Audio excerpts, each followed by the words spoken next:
Hello? Hello, hello, hello? Okay. I haven't done a traditional art stream in a minute. A hot minute. So I'm trying to reconfigure my setup. I thought I was going to be able to feed these LED lights through some tubing I had, but it was not the appropriate tubing, so I will have to figure that out some other time.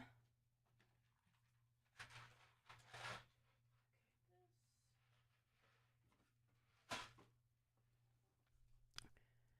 right, how do I see if we are live?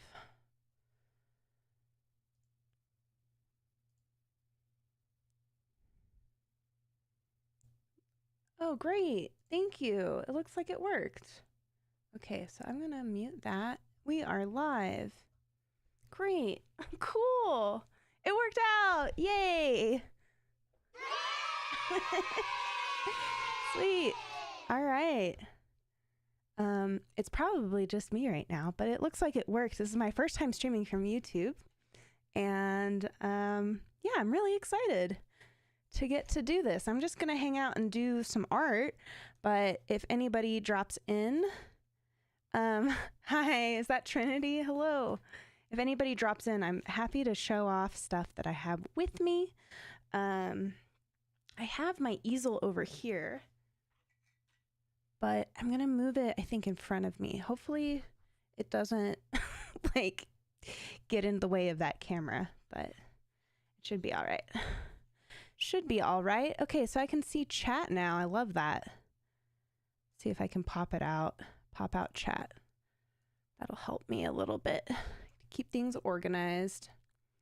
This is exciting. I've never streamed to YouTube before, so kind of a fun new territory. I thought we could paint some spooky stuff. I got some new art materials the other weekend, and I'm really excited to do a little color theory stuff with that. Otherwise, I also have these little coffin boxes, these little wooden coffin boxes that we could decorate. Hi, Zach. Thank you for tuning in. It's good to see you. Maybe I should let some of my mods know that I'm live too. From my other channel. This is fine. Everything's fine. Oh no. What do I have on here? Like a Switch. A Nintendo Switch and some markers. Oh, yeah. Whoa, this is great. I think I've just been too scared to move my keyboard before, so I've never really set my stream up this way. I'll move the camera for sure. Get us up in here. See what the lighting is like. Probably have to troubleshoot it a little bit. But welcome in. This was a little study that I started a while back. It's not anything special. It's just I was trying to figure out some greens and study a Hayao Miyazaki still, which his greens tend to have a lot more blue in it than most natural environments. So yeah, I am really excited about some of the supplies I'm getting. If you are from the area, Central Art Supply in Medford has been having a sale, if you remember. It's easy to sign up. And they had a 20% off coupon. Actually, that might be over now. I think it was up till the weekend. But I got some really cool stuff, and I'm excited to check it out with y'all. Hold on. I need to set this up a little better.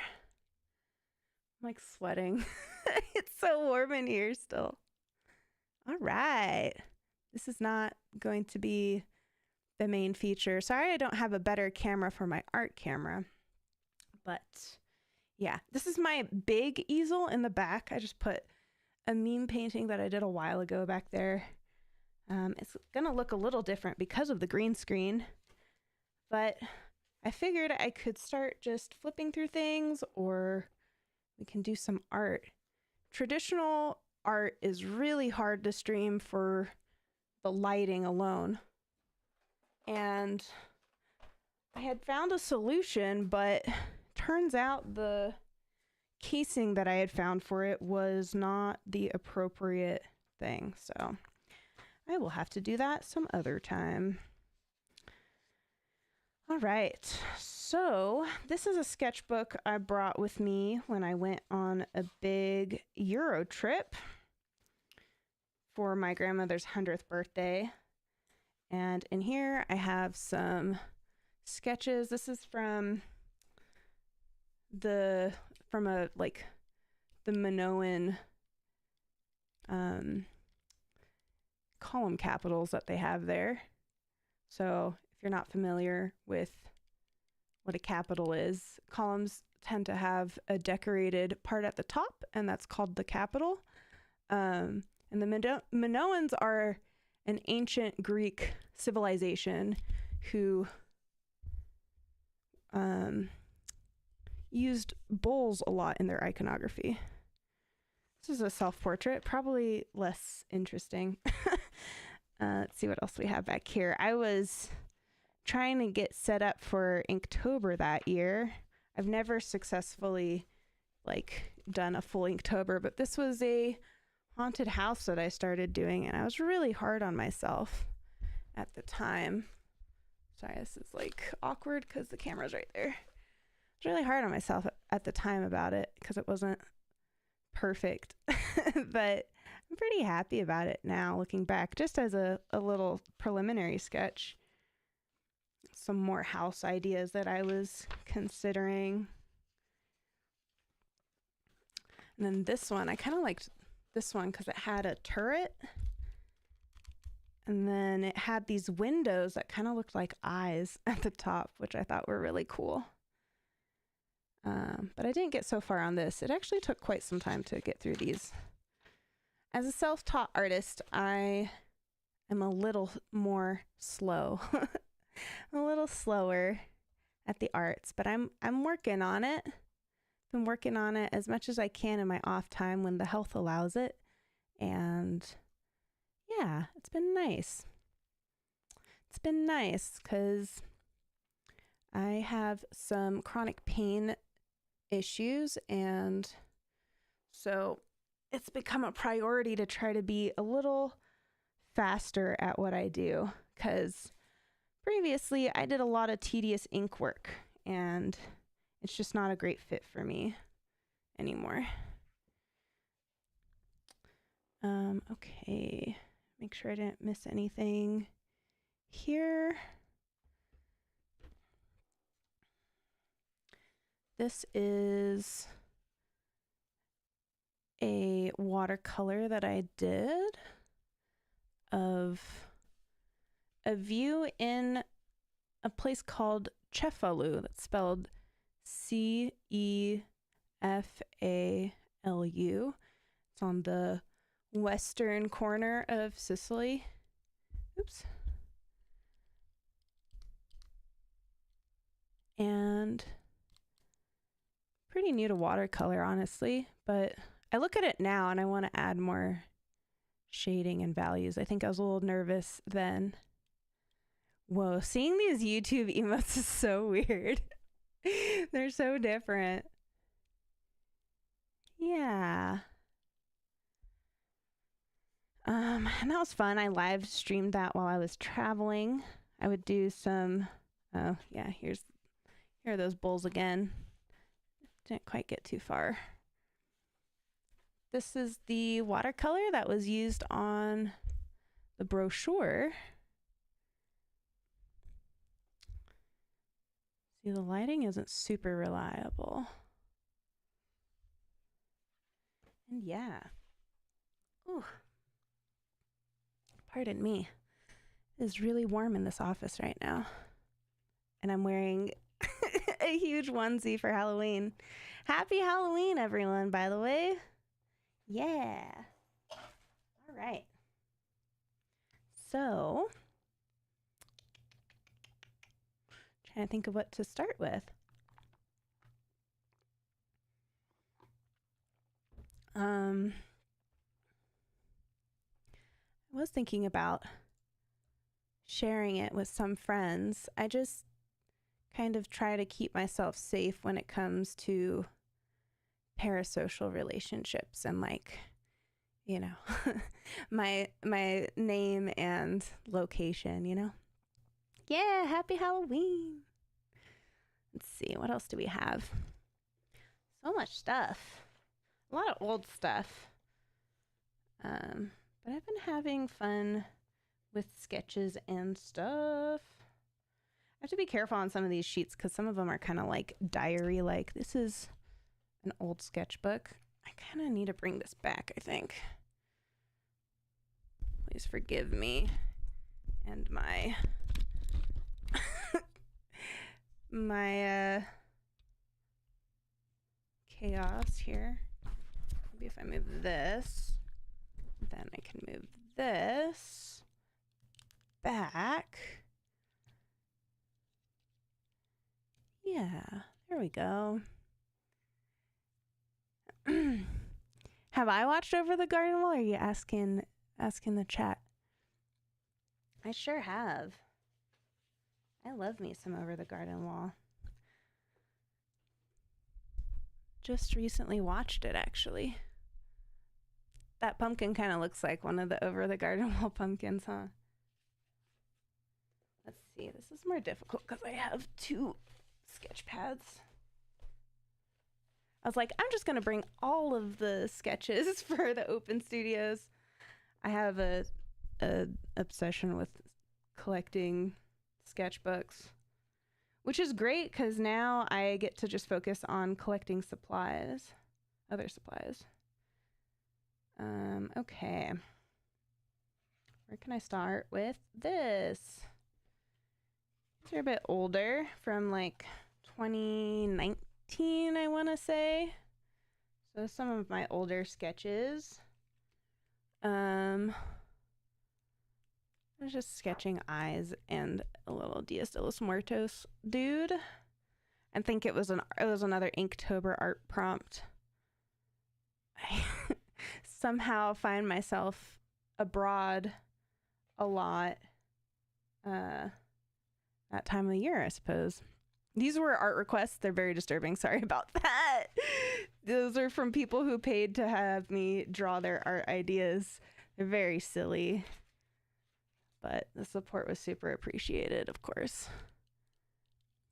I hate how this is. I might have to tone myself down here a little bit. This boom is really just up in there, but I have to have my mouth on this mic. Otherwise, it just doesn't really work so well. Yeah, and then, I don't know, some cheeky little doodles. You love the pumpkins? I've been working on more pumpkin concepts. This was a random live model sketch situation. More doodle requests from way back.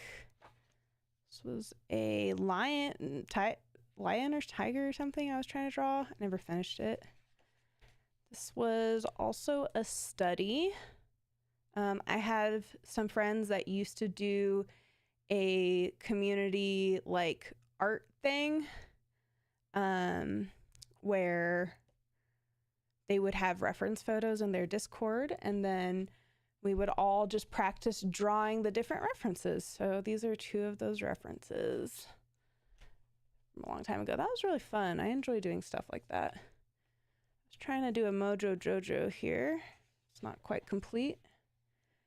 Now, this page is some Pokemon fan art that I did. Kind of when my carpal tunnel stuff was getting really out of control. So you'll see that some of these have cleaner lines, and that's done with my right hand. And then you have ones that have shakier lines, and that was me switching to my left hand to try to do art. And it was cool because I realized that my left hand has its own style that I can't mimic with my right hand. But the problem around that was that I started getting pain in my left wrist too, so I didn't quite skirt around the issue. So same thing here. I think these are all left-handed on this side, which is not my dominant hand. There's some cute Pokemon art. I think what I was doing at that time was I was playing a Pokemon game, and anytime we caught a new species of Pokemon, I would draw it. That was pretty fun. Okay, gotta make sure. This was me trying to study some mountains that I saw in a book. I think it was probably a Chinese art book. I forget. I should know the different styles, but it can be a lot to keep track of. This is a draw this in your style kind of thing from an artist known as Craig Gleason. This is his original character that he calls the Ghoul, from his series The Bad Guys Club. He has a whole series of art prompts for October every year, and that's usually one of them. This was me trying to do some over the garden wall art a long time ago, and I was struggling with line density, so it was kind of overcomplicating things that didn't need to be so complicated. But it's fun to look back and learn. And I have a lot of good paper in here. I just have half drawn out concepts that I never finished.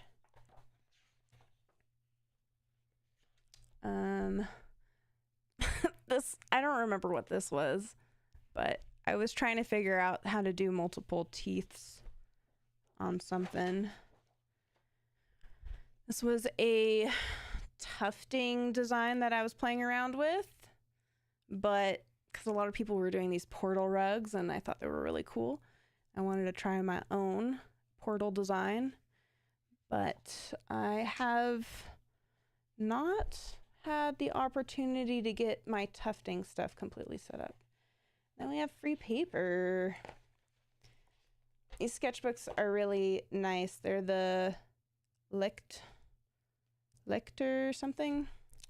I know in German it means lighthouse. Yeah. Wonder if it says it. Hold on.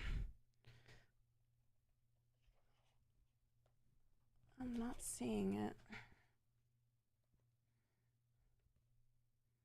Yeah. Leuchtturm. I think that's how it's pronounced. All right.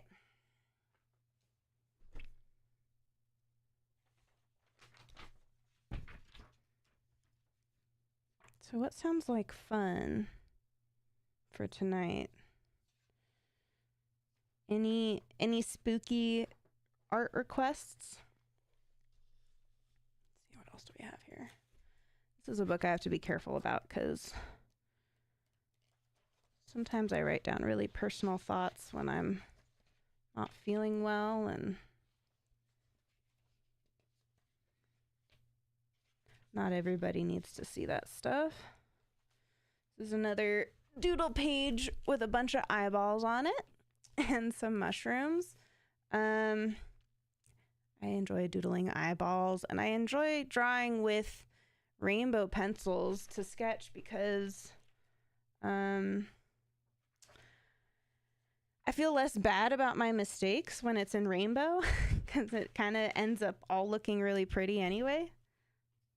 So I started doing that. I used to only sketch in this photosensitive blue so that when you scanned it, you could easily edit it out. But blue is kind of tricky, especially when you want to paint over it. Here's some random faces that I drew just to study drawing faces. So here I'm telling myself that the eyes are too close together. I struggle with hair a lot. It's something I need to practice more and more. Didn't really have a reference. I was just drawing for the sake of drawing. Let's see, what do we have? Nothing exciting here.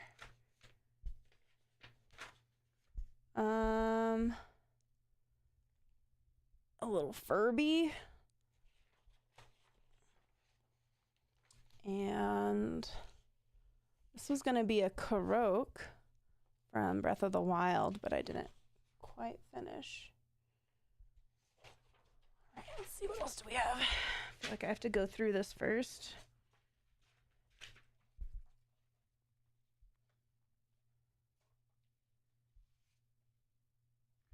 Oh yeah, these are some recent things that I was working on. I wanted to try to draw these human forms with like radiating lines because I wanted to have them be like gradual rainbows that went through them. And this was kind of me trying to do something that was like a humanoid form with like obvious veins running through them. It's still a little more messy than I would like, so I got to work on the concept a bit more. I wasn't sure if I wanted a mouth there or not. I think I like it more without a mouth. And I was thinking of having the veins be like also rainbow and the body being darker. But yeah, as someone with fibromyalgia, I'm like hyper aware of my nervous system. Let's see, more doodles. Nothing super visible.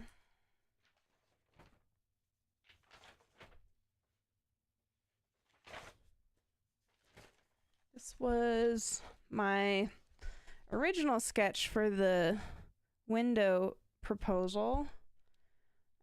I went through the city of Weed and noticed that a lot of the windows had 3 panes. And so I just started doodling frogs instead. I was like, I want to draw some frogs.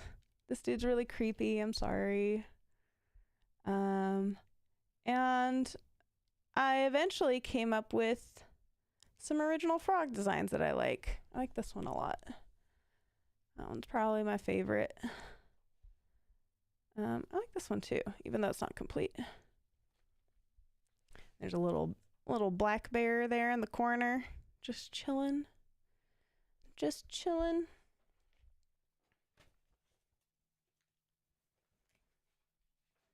I feel like normally you have an open studio and people can kind of choose what they want to interact with. But in a stream, it's a little different because y'all don't get to see everything that I have set up.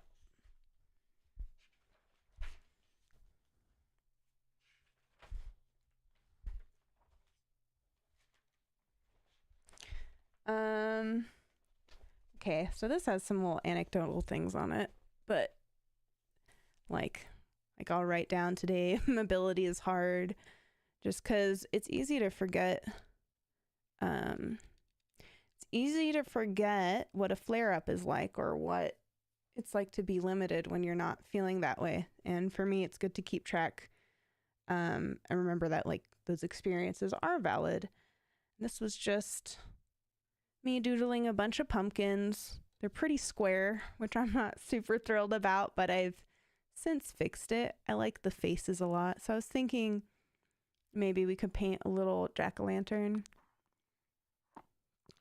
or a few of them. I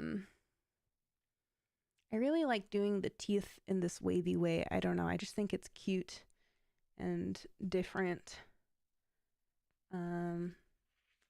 Yeah, it's just me playing with ideas for different jack-o'-lanterns. And I have this really big, it's got pagan stuff all over it, which I'm not necessarily pagan, but this was a really cool leather-bound book that I got at a convention for a really good price. They were like 50% off at the time. Oh, these little watercolor swatches. They're so tiny. How did I do that? But this paper's really nice.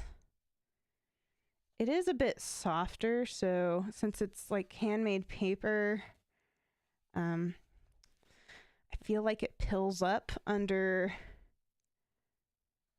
heavy markers. So it's fun to paint on and write in. I'm trying to find where I did art in here.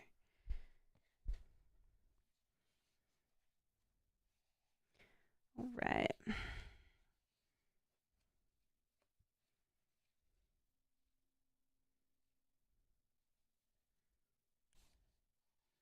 Did the book just magically empty itself? That would be a trip.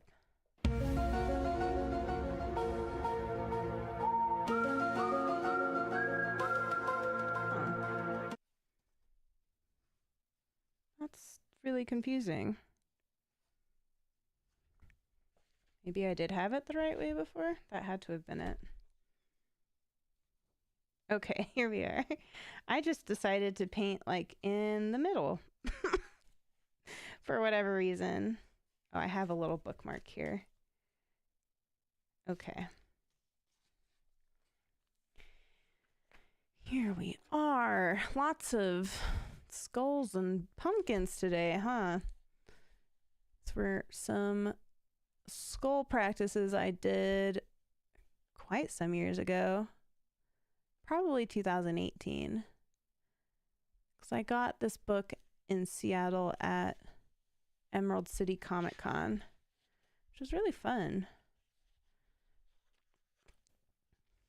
This is a little drawing prompt that I did, and at that time, I didn't have awareness about like line density or information density as far as like what the eye is able to see. So in this case, if I were to redo this, I would make the mushrooms bigger and have less of them so the eye isn't as confused, because it's overly detailed, and unfortunately the visual information gets lost because of the like excess detail that I did. But that's the cool thing about a creative journey, is that we get to learn along the way. This one's also pretty dense, but I feel like as a design, it is more legible. I do have a sticker version of this available, and I plan on opening my store again this month, but I don't have an exact date for that. I was hoping to have it open for today, but I just wasn't able to do that in time. And these were some little ideas. I was playing around with the idea of doing different leaves, like oak leaves. Yeah, this is a page where I was doodling Creature of the Black Lagoon, which is one of my favorite of the like Hollywood popular monsters. I haven't done a recent sketch of them. I think that'd be fun. Wow, I give them some serious nipples there. These are some of my Yeti designs, my original Yeti designs. Let's see. Here I was sketching Ami from Sailor Moon. She's Sailor Mercury. This is a little bat head that I drew. I never finished that bat design. That could be fun to go back into, though. I like that one a lot. More Yeti nipples. Again, more Yeti nipples. The Daniel Johnston frog which was popularized by Kurt Cobain because he wore that shirt in public once. This was me testing out the water texture, so trying to build layers of water to show movement. And let's see, it looks like I swatched what I was doing. Looks like I used alcohol markers for this. Yeah, this paper is actually really nice for alcohol markers. A little bit of bleeding, but it's not too bad. It's like a hefty book, so it's kind of hard to hold up. And then I was doing this fox design. Nine-tailed fox. More Creature of the Black Lagoon stuff. Trying to make it cute. Not a big fan of how that turned out, but it's all right. I ended up actually doing one of these wooden coffins with the creature on the top. That was fun. A friend of mine bought that a while back. Otherwise, I would show it to you. Here are more fox concepts and just practices, just getting the shapes down. Winging it to the best of my ability with no formal training. All right, cool. We got through that book. This is the key of symbols on the front. So this is like the little explanation that came with it. It's pretty cool though. Solid investment, if I do say so. Oh, all right. So I'm going to take this down and set something else up. Maybe play with some colors. See where that gets us.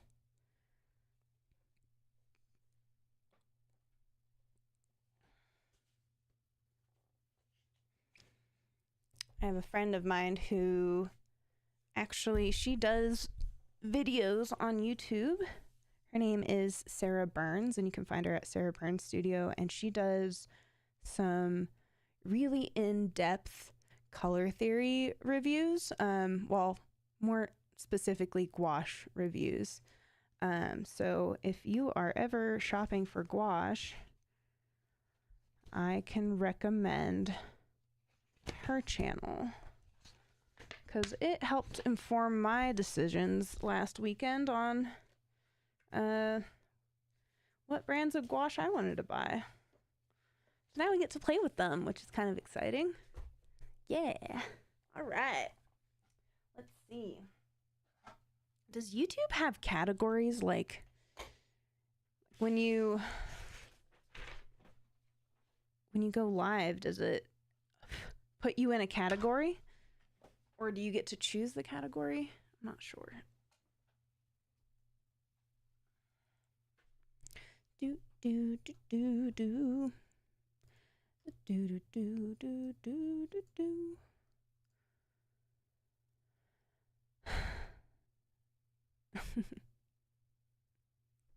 Oh, that's so sweet.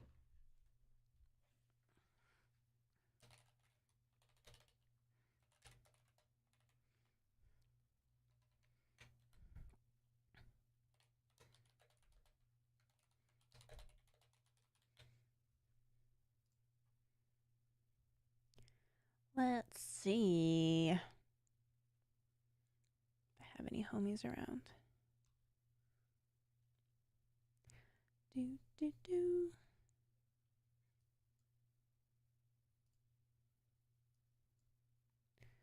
For those who are here, I hope you're having a really cozy Halloween, staying safe.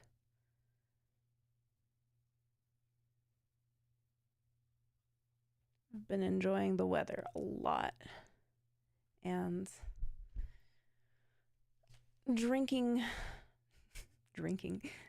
eating soups. I was going to say drinking soup, but that doesn't really make sense. Unless maybe it does make sense. I have in here. This was me attempting to draw a river, watercolor a river, and it didn't go very far. All right, I have this one. See, I've got my pumpkins are getting a little more round.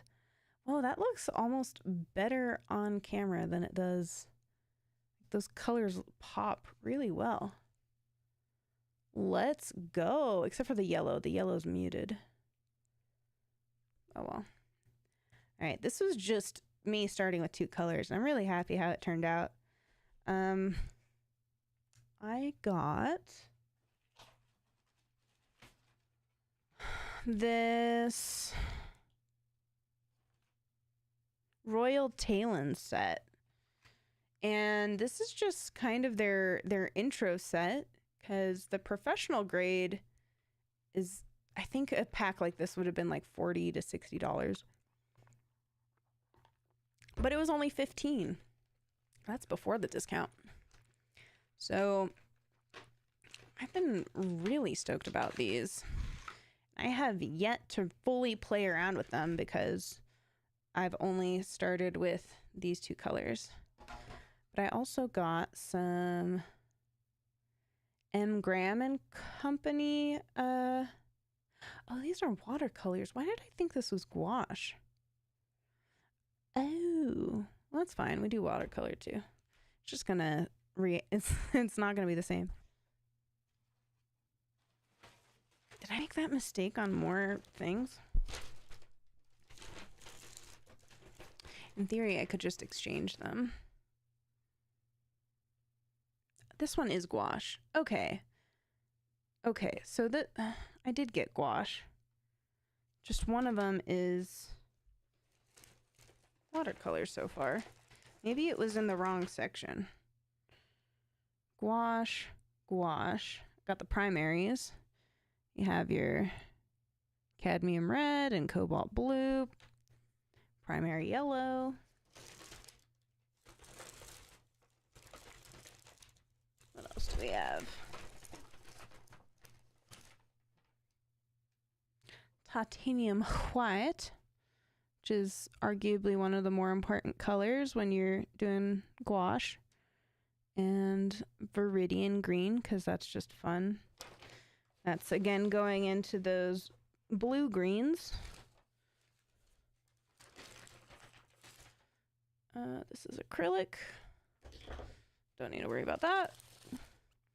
So I'm mostly used to working with acrylic gouache, the Holbein acrylic gouache, because I love the saturation of color. However,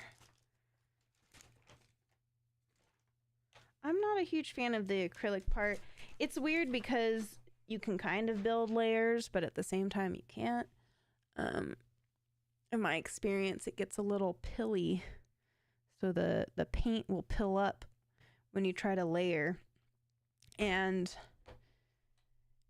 what it does is push the colors kind of to the sides and like peel outwards because it's acrylic. I haven't done a whole lot of layering with gouache, but I'm hoping for some better results. So yeah, let's just play around and see where that gets us. I'm gonna drink some coffee about it, and hopefully some more people will tune in. We'll see. We will see. I'm not sure how YouTube discovery stuff works, as I'm new to streaming on the platform.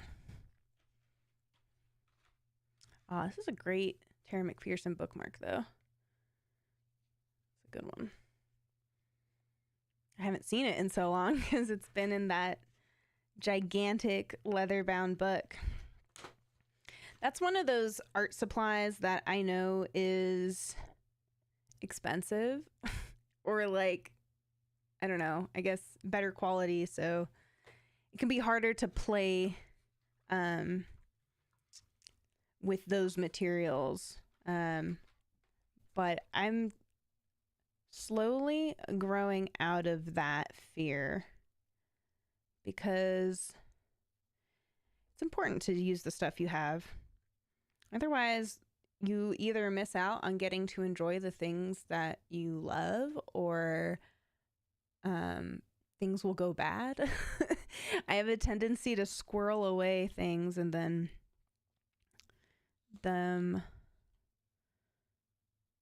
not be usable anymore. All right. I'm just going to start here with the primaries and play around with that. I think there's a little paint along in here, but I'm not going to do that. I'm just going to look at it because it tells you which shade is the primary blue or the cyan. Deep green with light, mix deep green with light blue. Okay, so they're saying that you can achieve cyan that way. Deep green and light blue. I personally prefer the cyan, magenta, and yellow color wheel to the red, blue, and yellow one. The colors feel less muddy that way. But again, it's a big learning process for me, and it's all fun. Yeah.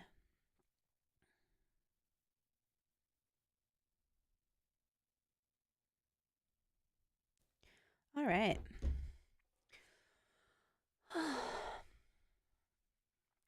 Let's just kind of take it as it comes.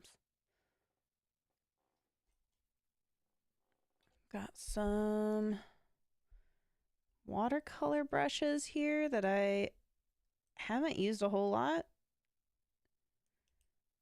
So I think that'll be a good place to start. All right. I think what I'm going to do is sketch the outline first with a little underpainting.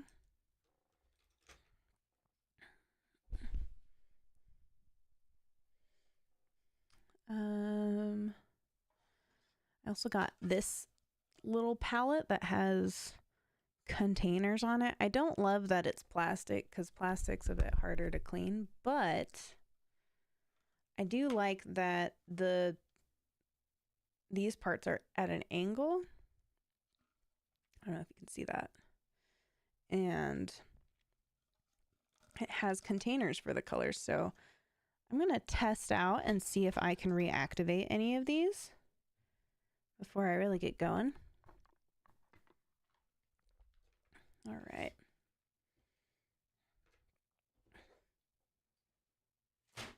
Actually, I also have some new brushes that I got for my art adventure. So maybe we can test those out. Yeah.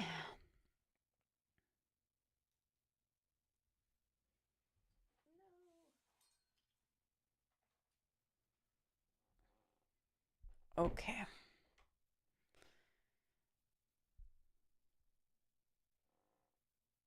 Setup is slightly awkward, but let's see what we can do with it. Oh yeah. That is just reactivating nicely. It's like no problem. No problemo. All right, how do we want to do this? I really liked this one. It's got 1, 2, 3, 4, 5 upper teeth. I usually start with the face part, so go in with, ooh, it's not a whole lot of paint. Let's put some more out. It's reactivating, but it's also not enough. Sorry for the camera moving.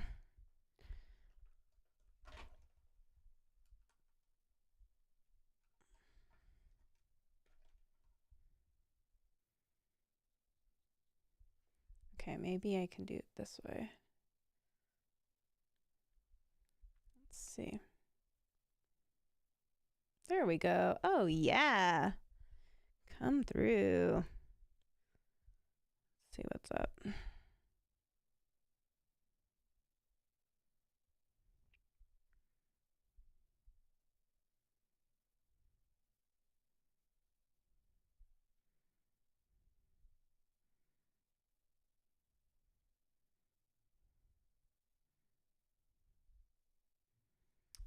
right. Then the nose. I was actually going to have it go this way, but the triangle is angled a little differently.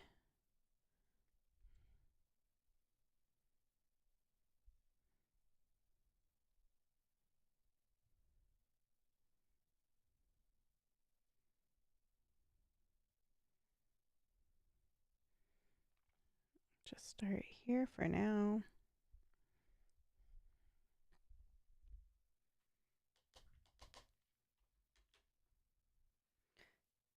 Do, do, do, do, do.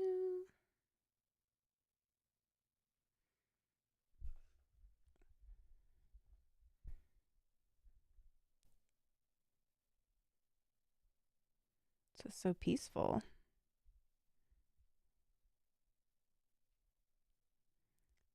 On this side, I'm intentionally starting off with that curve. Yeah, I like that a bit more. Oh well, that's okay.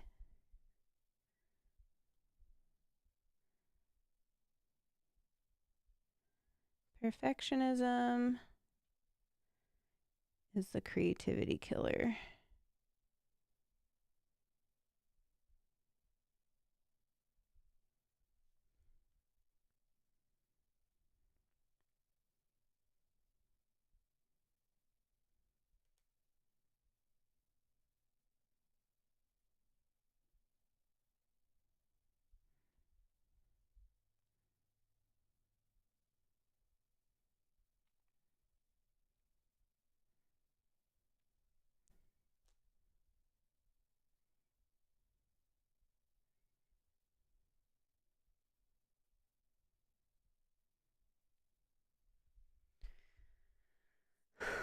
Start there a little bit.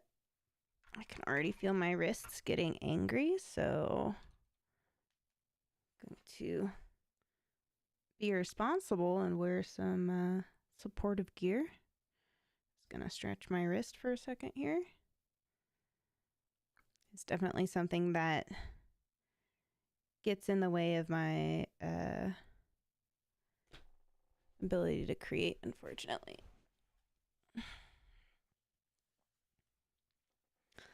Man, I made this mouth way bigger, which is fine.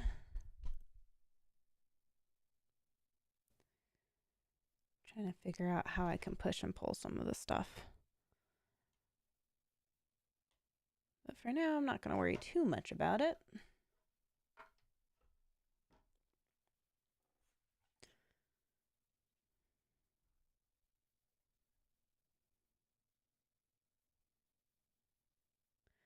So from what I've learned about gouache is you build in layers, starting with a thinner layer at the bottom. And then you just build your colors up from there.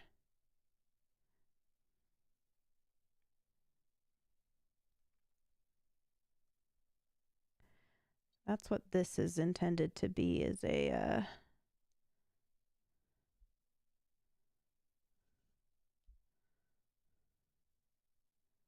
underpainting layer.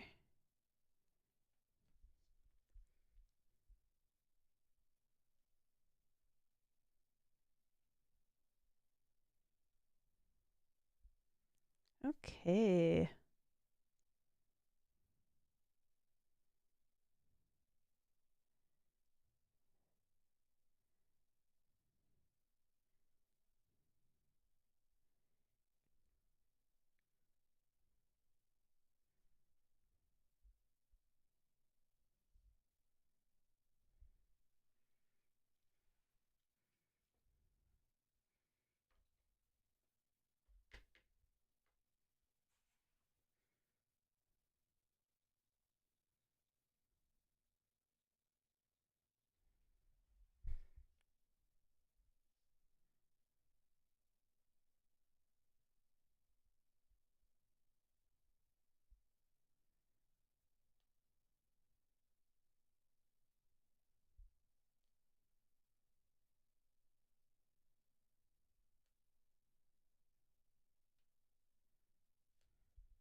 So I made that mouth so big. Thinking going up and extending this part.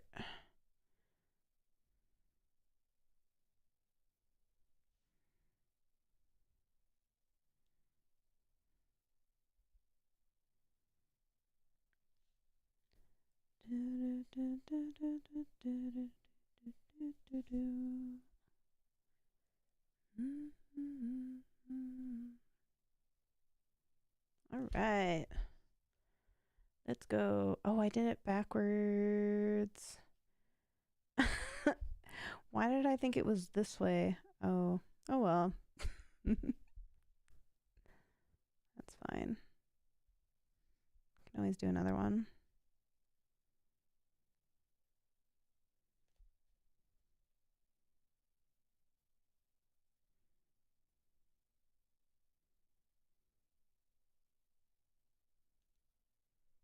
All right.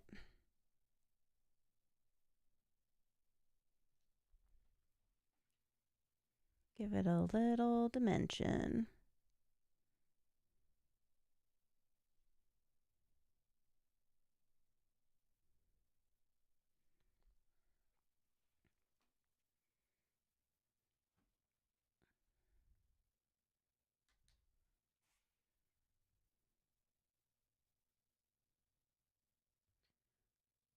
What next?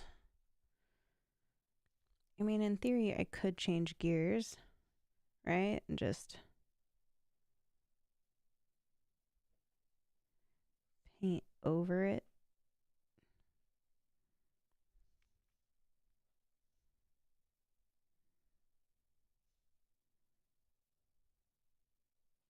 Oh, it's getting messy.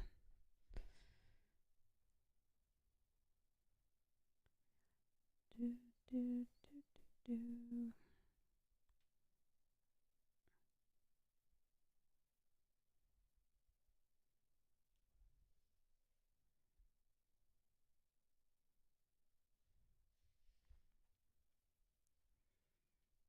Then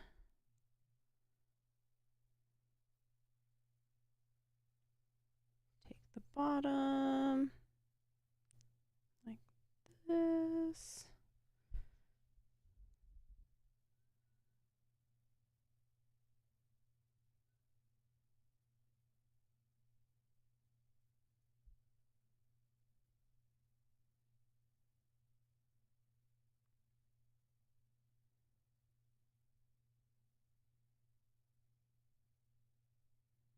My hand is really unstable at this distance.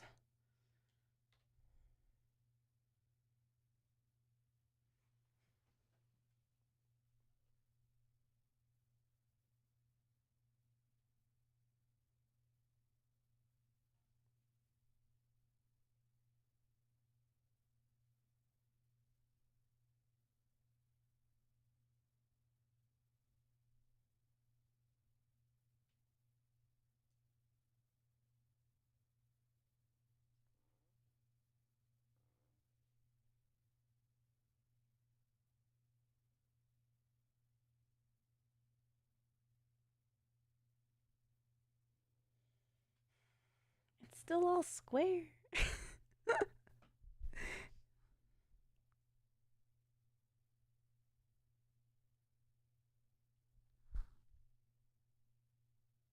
Hmm.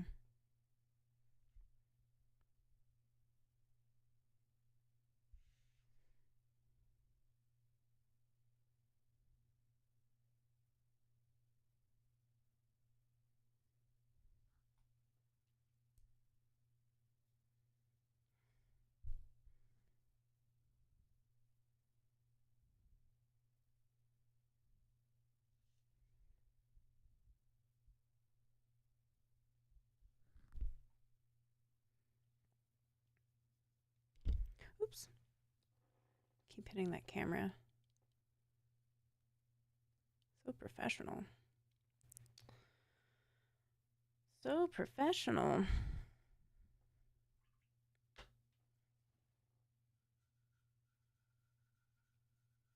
It's Finally starting to cool down in my office. I mean studio.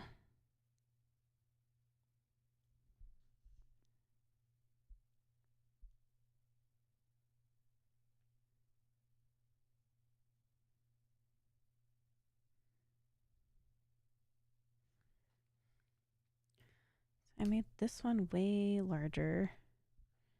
This one's a lot more clean.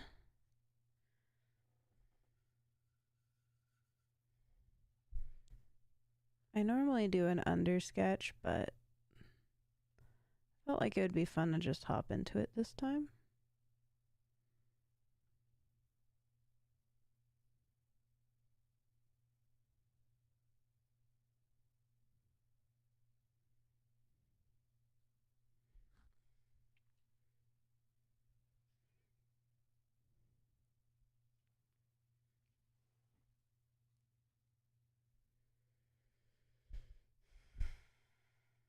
Yeah.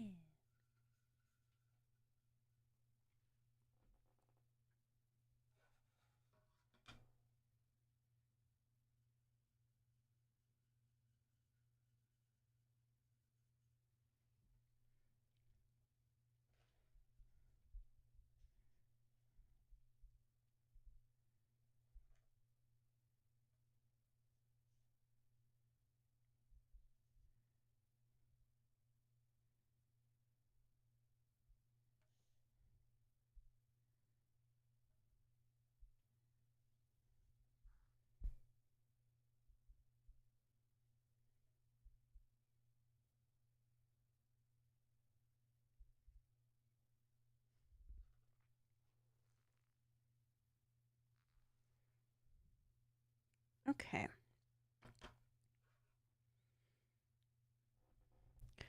I think now I'm going with some yellow.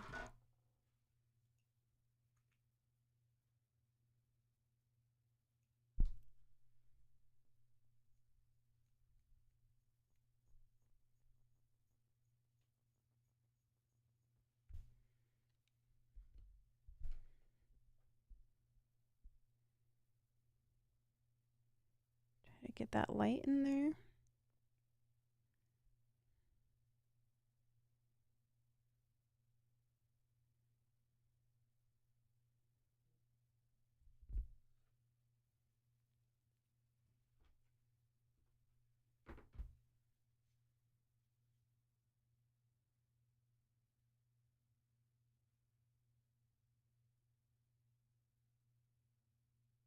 Aw.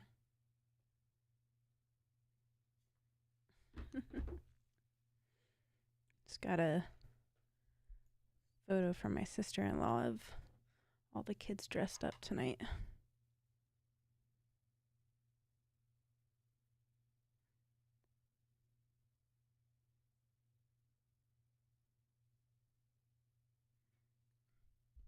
Ah.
I'm just kind of winging this currently. No references, just looking at my previous sketches.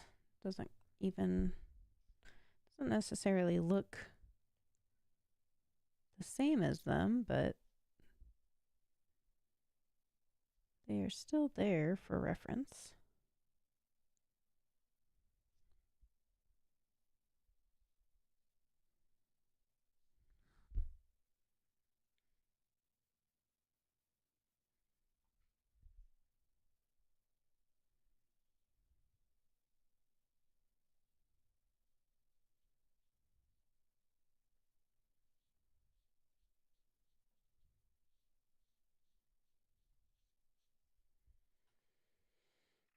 Okay, maybe it is time to mix some orange.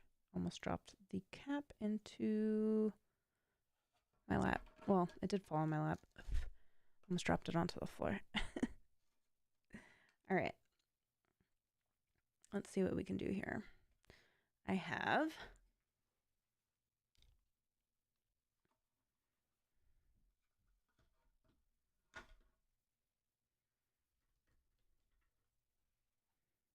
deep rose. Now, living up here in Siskiyou County, sometimes these paint tubes can get out of control in the sense that the altitude just pushes the paint out of them really fast. So it's worth being cautious around. I have my yellow down here.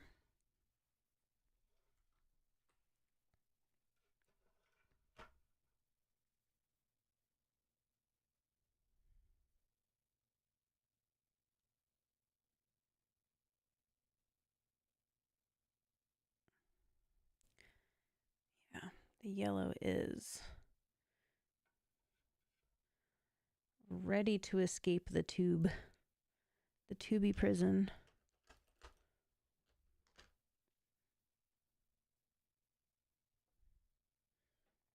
Go into the cap and dig that out.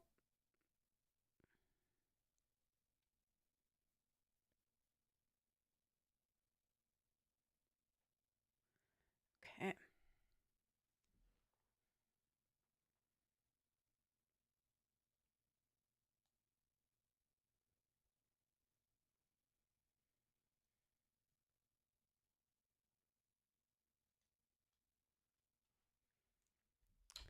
Get that bad boy closed. And we'll start mixing. It's kind of bad to mix with the brush, but for now it'll be okay. Realize when I'm reaching over like that, the camera is jumbled.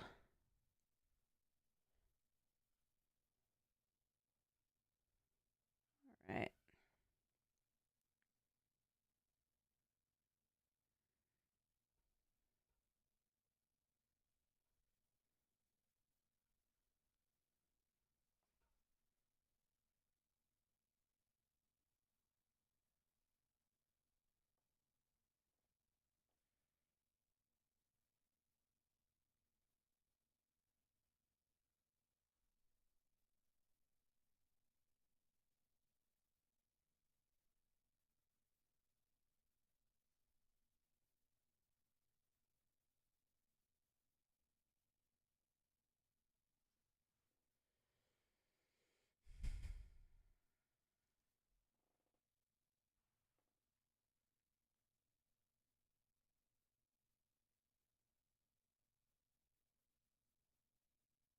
Just realized that I didn't adjust the camera.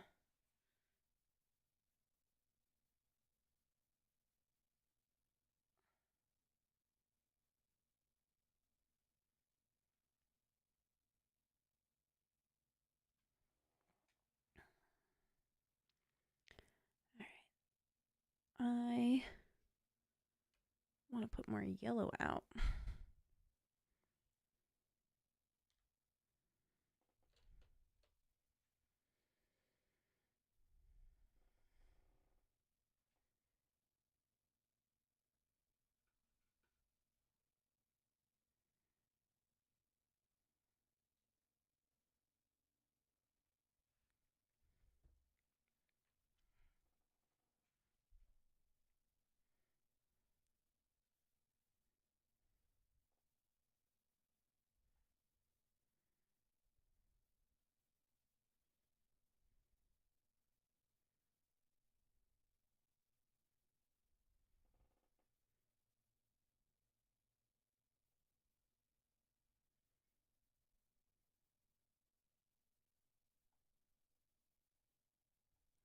Okay, what's that like? Kind of cute. Maybe I'll use this for... I want to add some white to this. What does it need?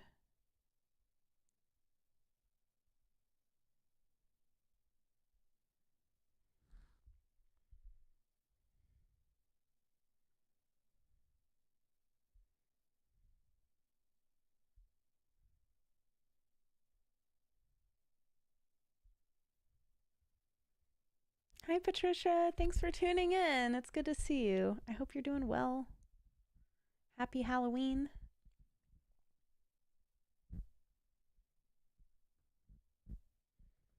Kind of show and telling some sketches and things that I have done.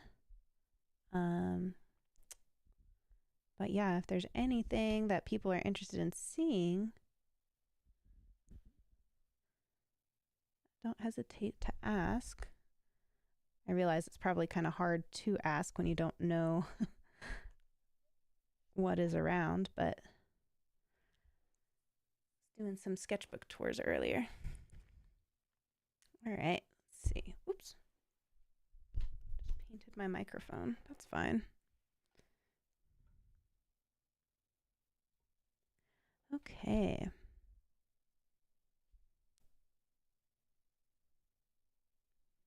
Oh yeah, I like it with more yellow in there. Maybe I don't need to add the white.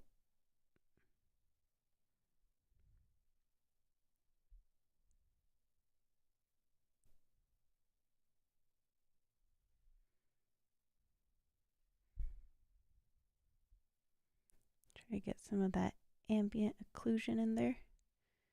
This is great. You saw the beginning and you were lurking. Can you talk a bit about gouache? You've never used it before. Oh yeah, I'd be happy to.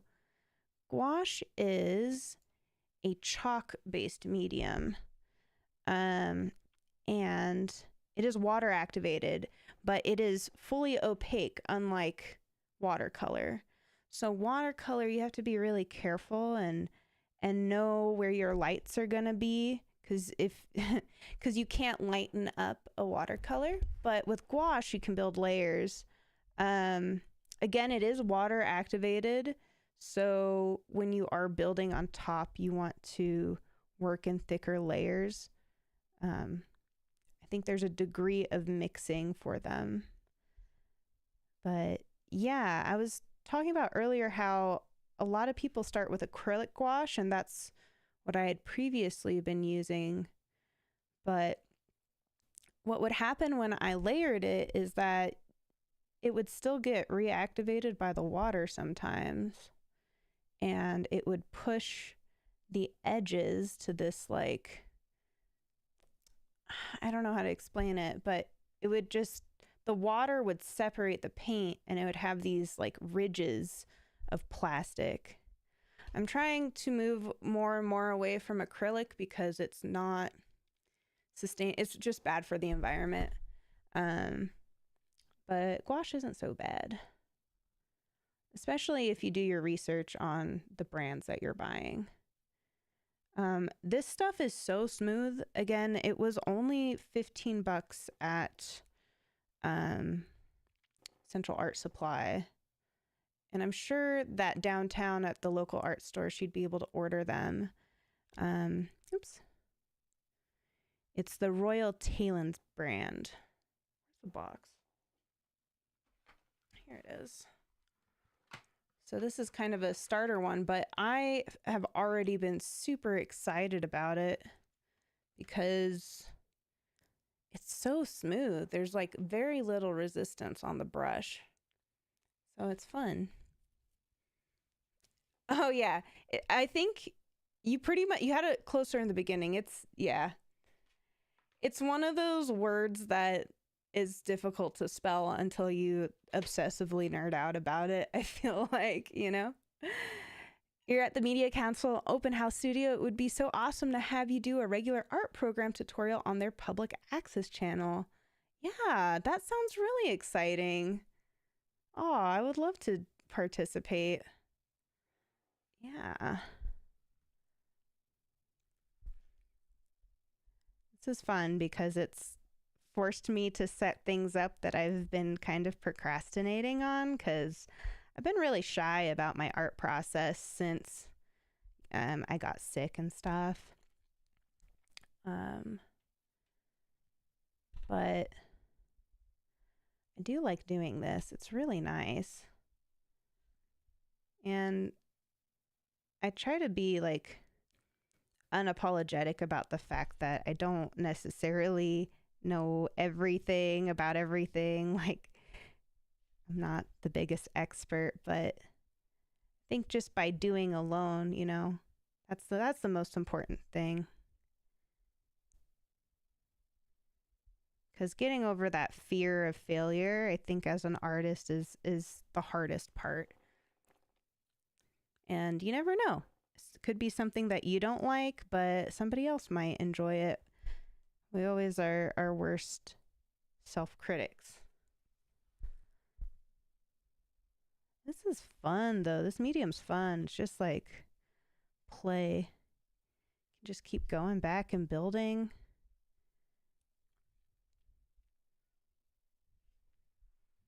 Yeah.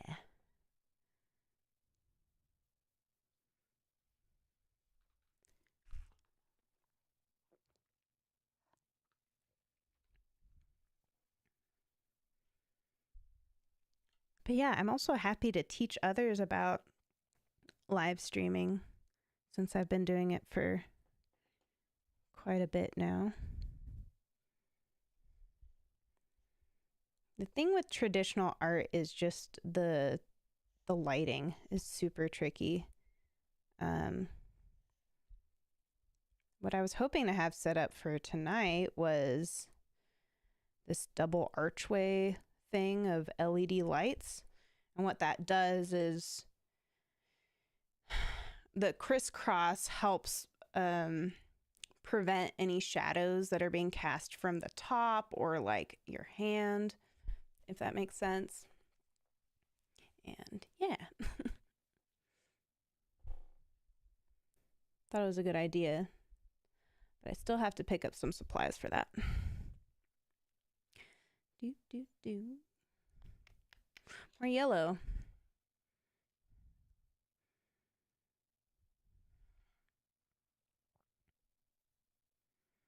I feel like yellow is the color I use most for primary. I could play around with a little white. Where did I put that though? Oh, it's only used the same Talon's one. Oh, that white was ready to play. It just like shot out of that tube.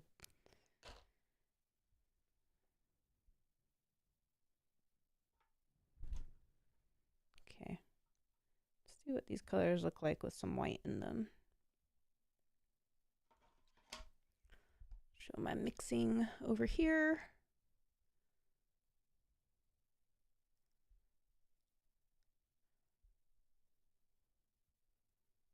Okay.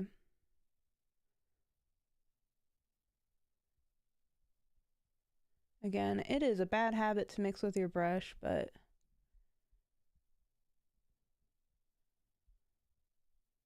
this area feels kind of small for a palette knife.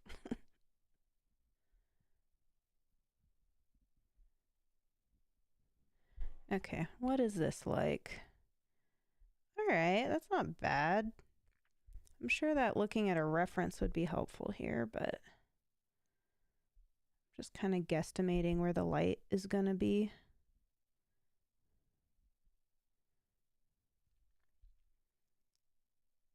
That's cool that there's a media council open studio. I must have missed that on the handout. I hope everybody's been having a good time with these. It's a really cool event.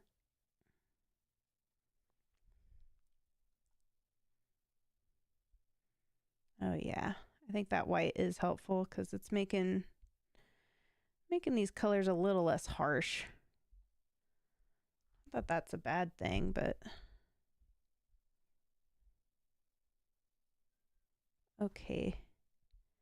Come on, ambient occlusion. We can do this. I'm still learning about ambient occlusion, but basically, the way I understand it is that it is the light that bounces off of other objects onto your subject matter. So that's why, for example, there could be like an outline of a highlight or a color because that light coming from a certain source is bouncing back from another surface.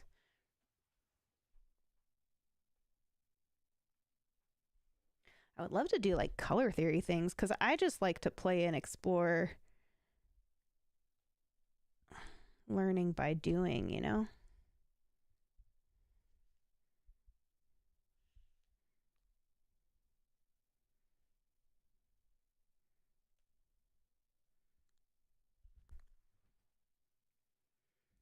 Okay. Sorry that like my peripherals are kind of covering my face mostly. See if this helps a little bit. I'm sure my posture could be a little better, but I don't know.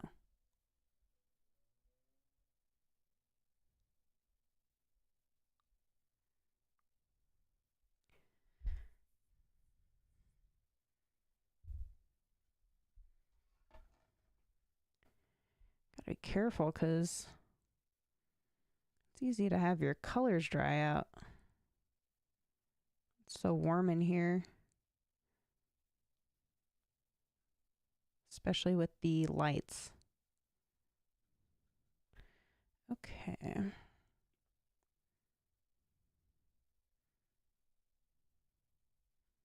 Make some more of this orange. I probably have a bit too much pink in there.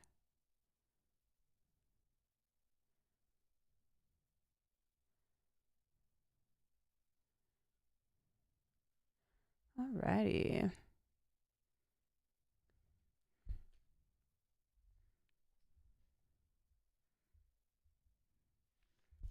Yeah, all right.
I almost need like a third camera for my palette. See, try to lighten this one up. I don't want to lean into the white too much.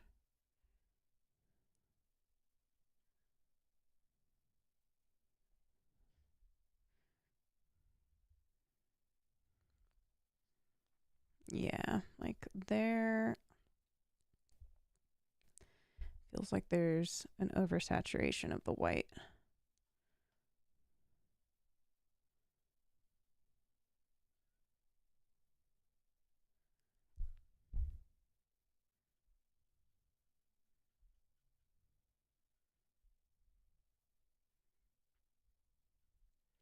Okay.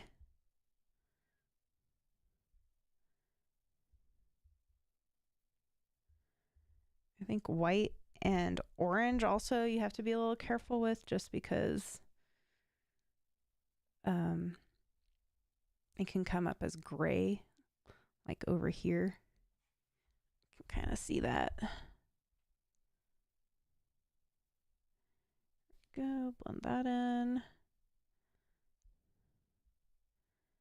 I do want this part to be thinned out. I think that's originally why I tapped back into the whites. Let me...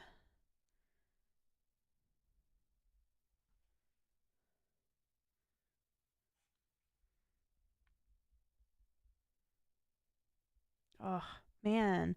This medium's really satisfying. I'm not going to lie. I think finally coming to the decision to work with regular gouache instead of acrylic gouache is a fun one.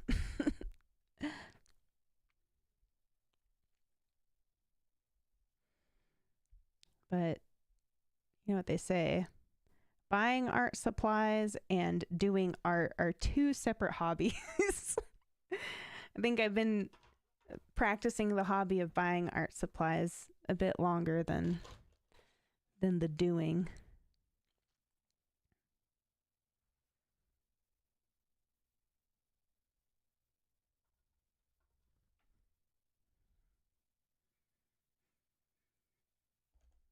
Okay. So now I'm wanting to go back in and lighten these up.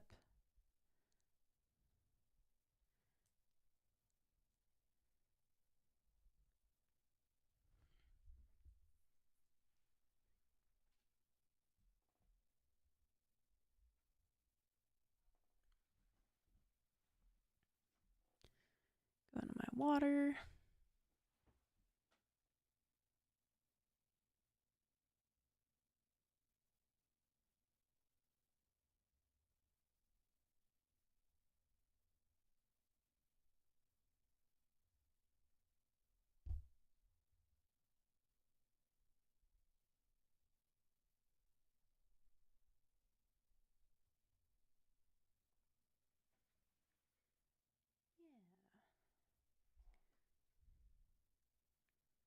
Hey, that's really coming along.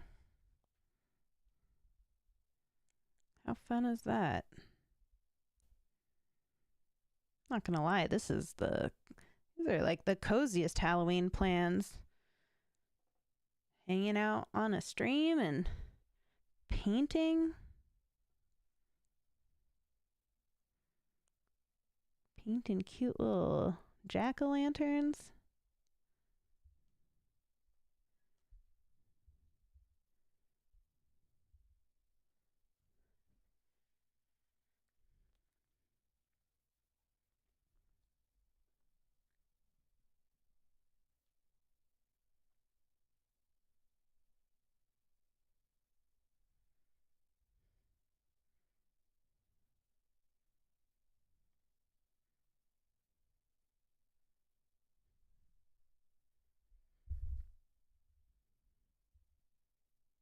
Still getting a feel for how much paint I need to have on my brush when I'm doing this.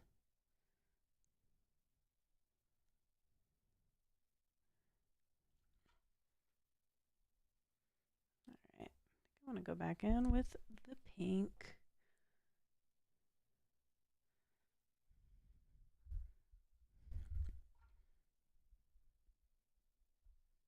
Oops.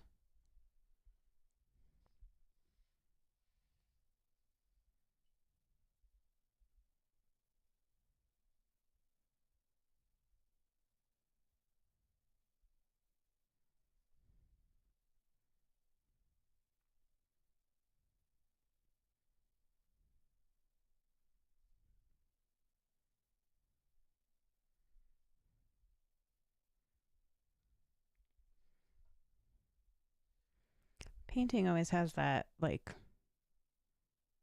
ugly mid stage. But you just have to trust the process sometimes.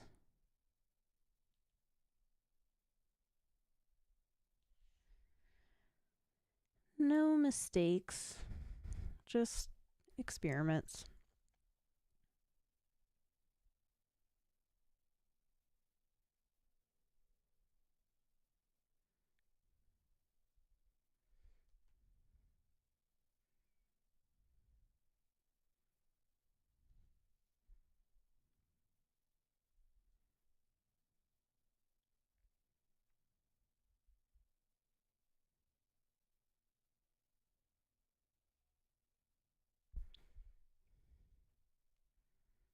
trying to correct my shapes here a little bit.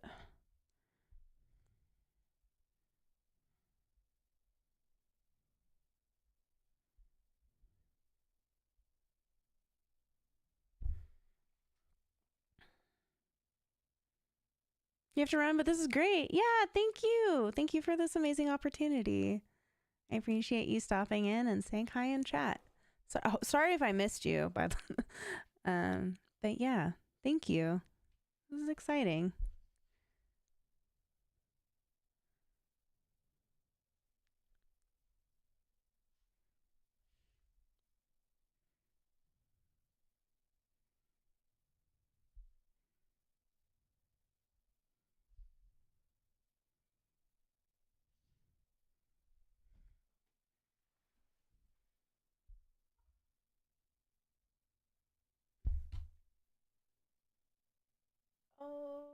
Okay.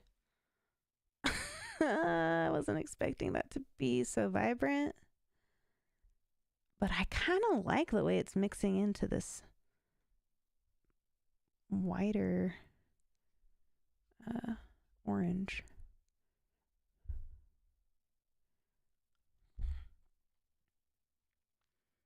All right.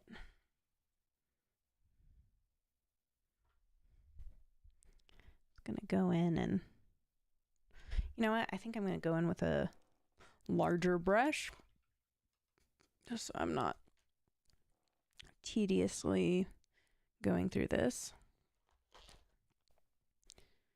Let's see, this is a number 6. That looks nice, but maybe I just creep up with a 4.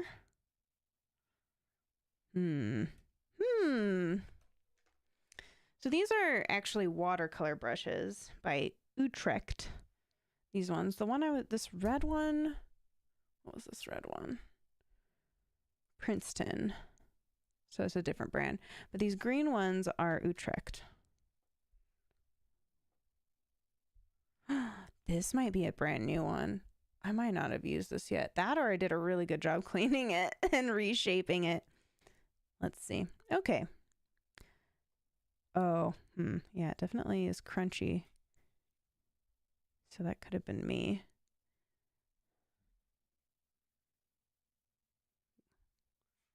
I don't have a paper towel.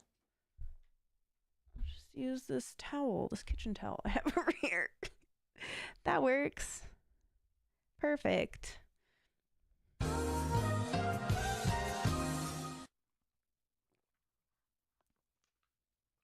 All right.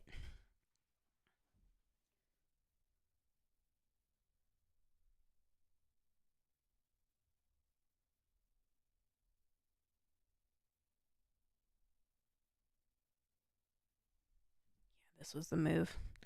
Going in with the number 6.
Got a little fuzzy on here.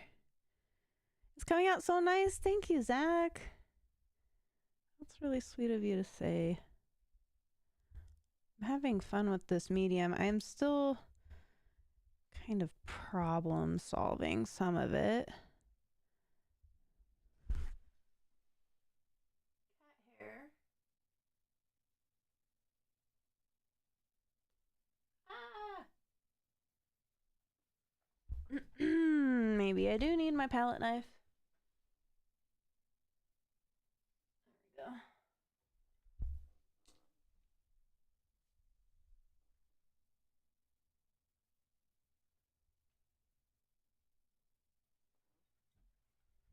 It's just like random dust and cat hair.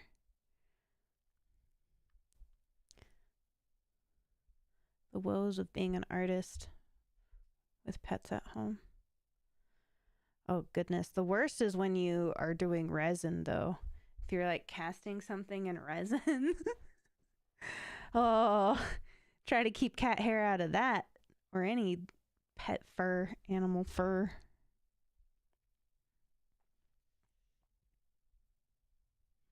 Ah, I gotta be careful with this hand. Keep accidentally dragging it. So what I'm gonna do is prop it up on my other hand for support.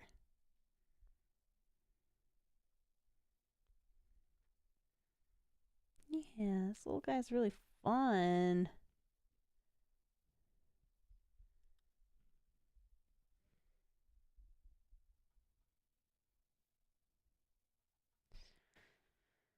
Okay, how much of this can I reactivate?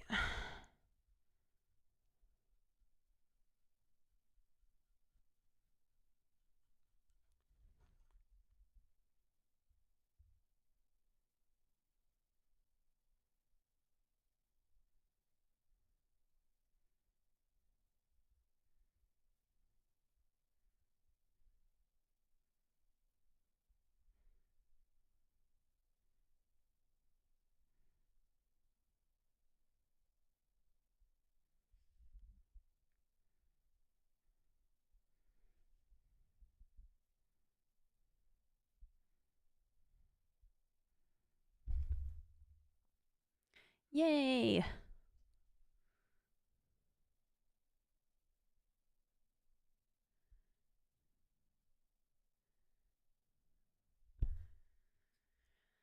Okay, I did like this little yellow highlight over here, so I'm going to try to put that back in.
Man, this is so soothing and fun.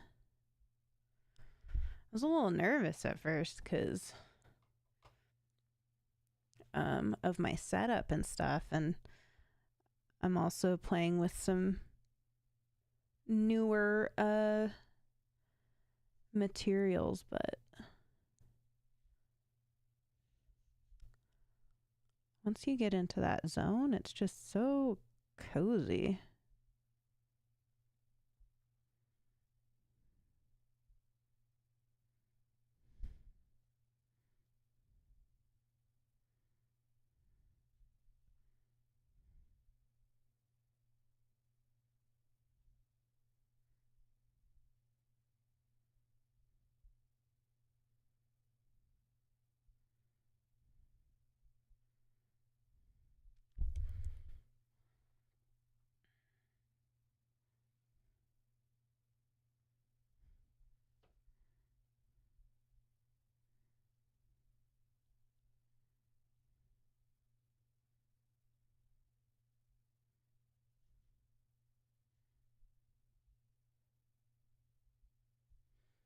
Get some more water going.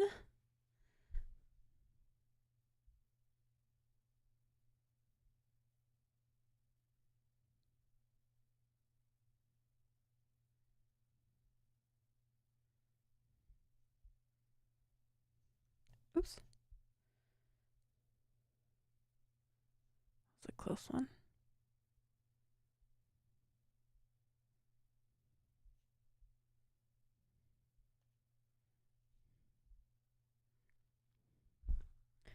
All right, how's this pink doing? It's a little dry.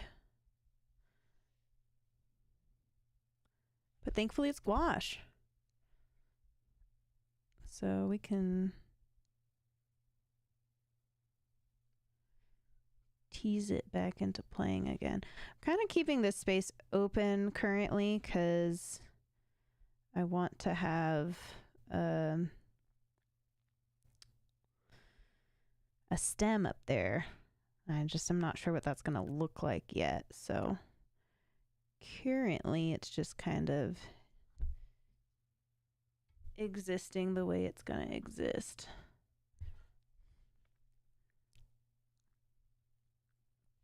This eye definitely got a little screwed up.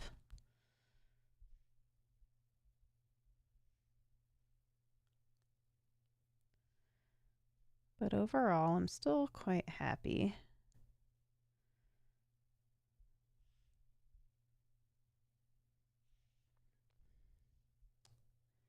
Yeah.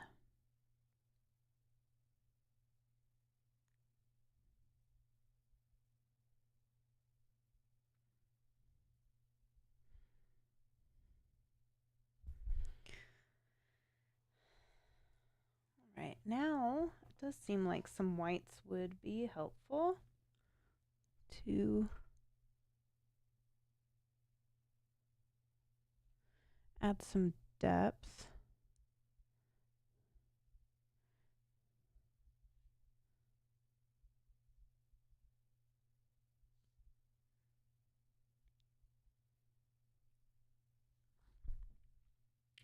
Right now, it's feeling a little flat to me. Do want to go in back here and have it. Oops. Want the inside to glow a bit more.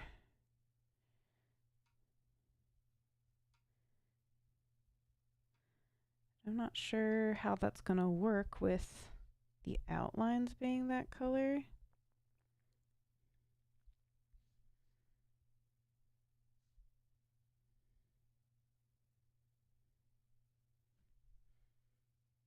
Let's see if some water can help.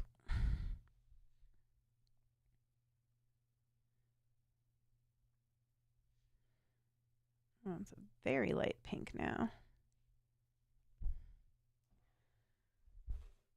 Should have brought paper towel with me, but this Kleenex will have to work.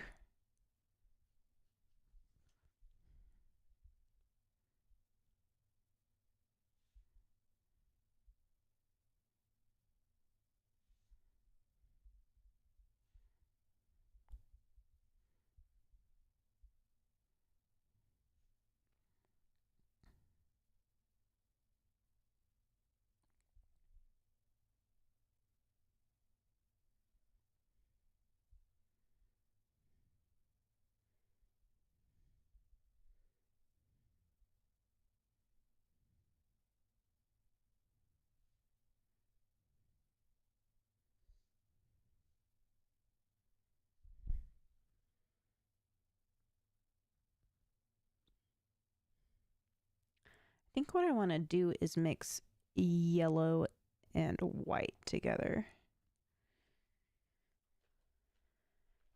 Sounds simple enough, right?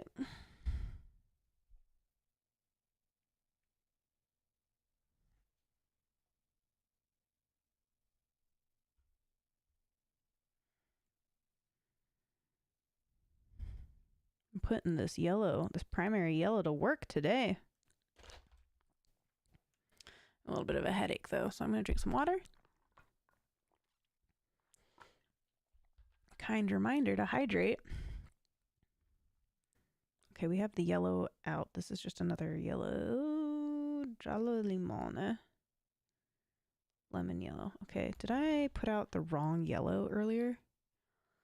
Oops. All right. It'll be fine, right? Yeah. Yeah. Just a little darker.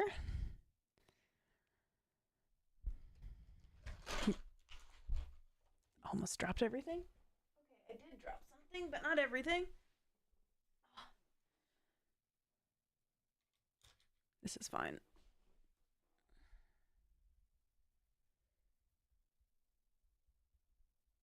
All right.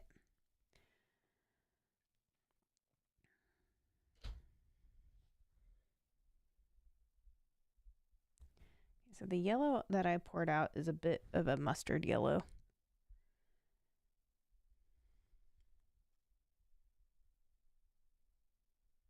Hopefully that'll be okay.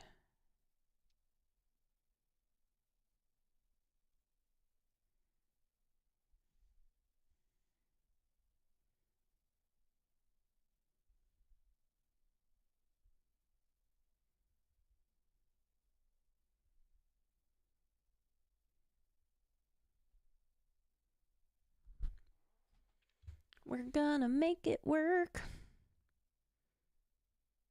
So I like the shading here, but I want it to be a bit less intense.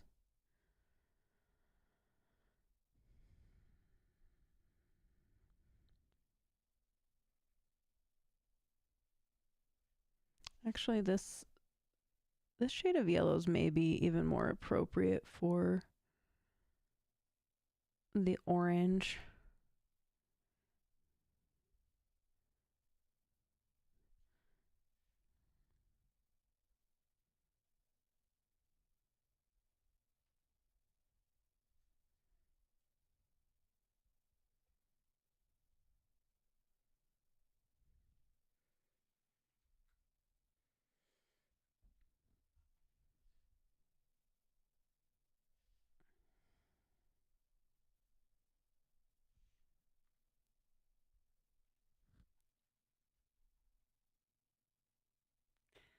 Oh, goodness.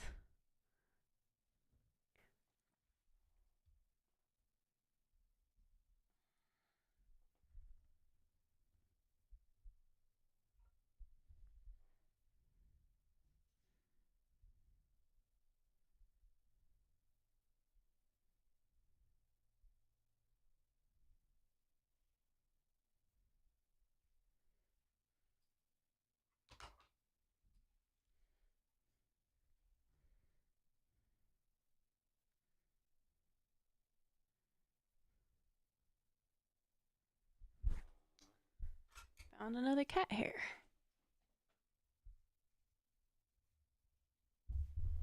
And crisis averted.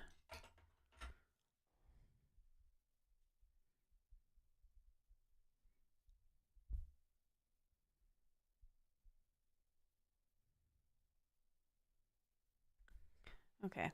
I think it's about time I pulled up a reference of a pumpkin to help this process.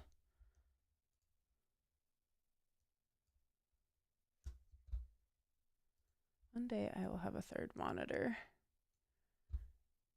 And it will be glorious. My keyboard. Where you at? Where you at, girl? Okay. This should be simple, right?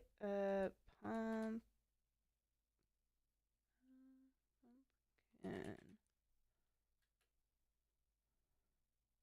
I wrote pumpkin because I forgot the other P. Ooh, I like this though.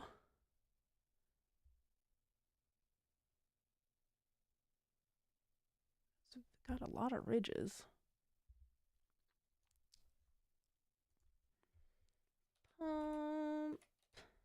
Pumpkin Jack. Oops. Google had a lot of stuff explode on the screen. I don't know if you can see it. Maybe if I refresh, it'll do it. Isn't that cute? Little pumpkins. Thanks, Google. I don't know if anyone else has noticed this, but I feel like the Google image search has been getting worse and worse when it comes to finding references.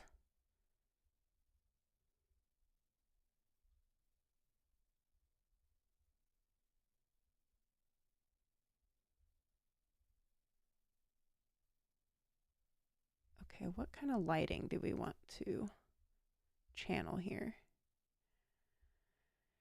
It is interesting because it seems like the highlights on a pumpkin are often white. So that will be in handy. I hope this paint doesn't dry. That's the other trick to this. Those are a bunch of sad jack-o'-lanterns. How to preserve a carved Halloween pumpkin. They look all squashed and stuff already. Who am I to judge?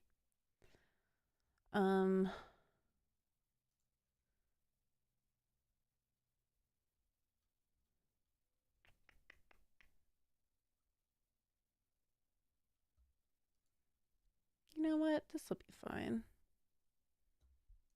I think.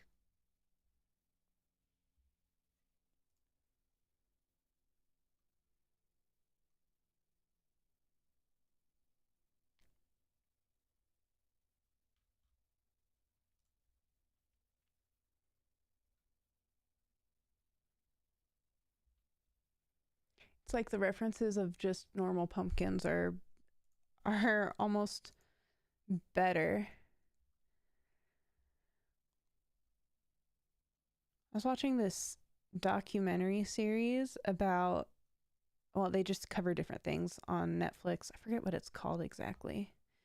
But the first episode is about fairy tales, which, my goodness, fairy tales. I knew like a little bit about how morbid that they could be, but I didn't quite know how morbid some of them were, if that makes sense.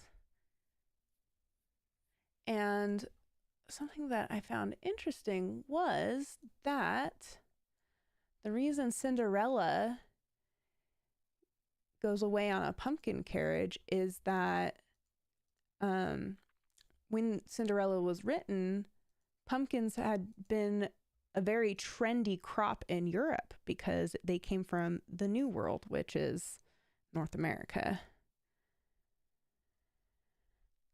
That history can be a bit ugly. It's because people use techniques like keyword stuffing and link building to make content look more relevant than it is. Google's no longer recognizing quality content. Interesting. Keyword stuffing and link building.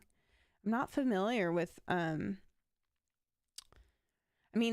so basically it's like people are just figuring out the algorithm. But yeah, it's a huge bummer. I mean, I never thought I'd see the day where something like Bing is more relevant or useful.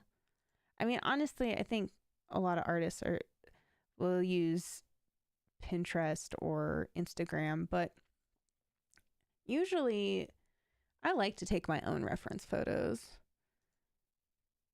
Okay, I need to figure out if I want the light to come from the left or the right. Left or the right?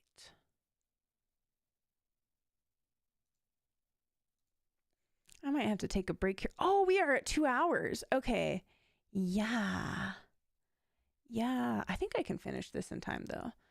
I'm going to take a quick break because 2 hours is a long time to be sitting. I need to get some more water and take a quick bio break. So give me like 5-10 minutes and we will be right back. I will use my BRB screen for this. And we'll finish up this pumpkin. I feel like it's mostly done. I just need to go in and define some stuff and figure out the lighting and shading. Like I think we can get that done in this hour. It's been fun though. It's been really fun. All right, BRB.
That was much needed. Very much needed. I now have more water. Got a little pumpkin pie to be festive. Oh, this onesie does not have pockets. Sometimes they do. All right. Pumpkin. What are we going to do next?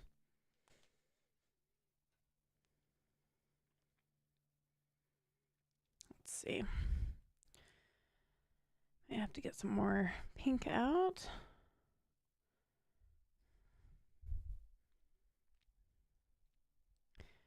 Definitely like there's more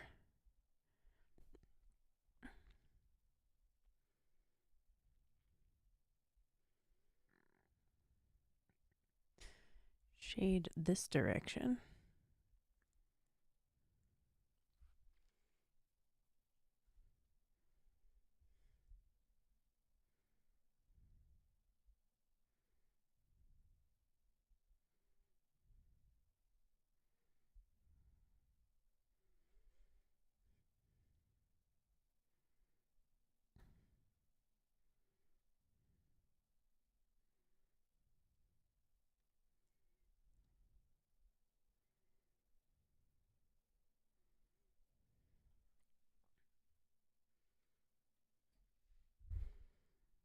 I really gave this pumpkin a cleft chin. Which is fine.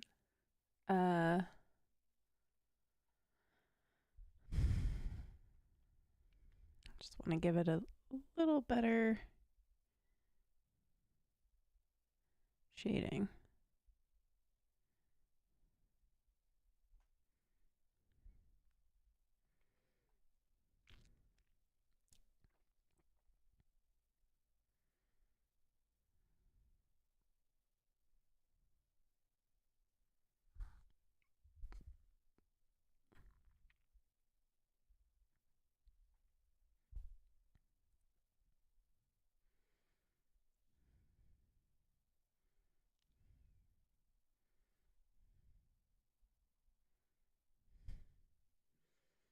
Getting my hand stuck in it again. Good times.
Okay.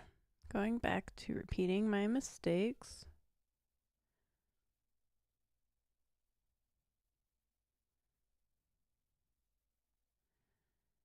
I think I'm combating the reference versus what I had in my head.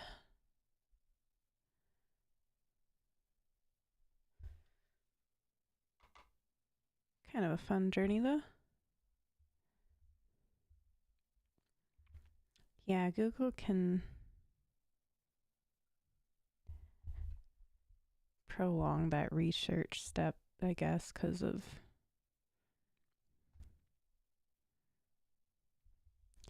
poor quality.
Okay.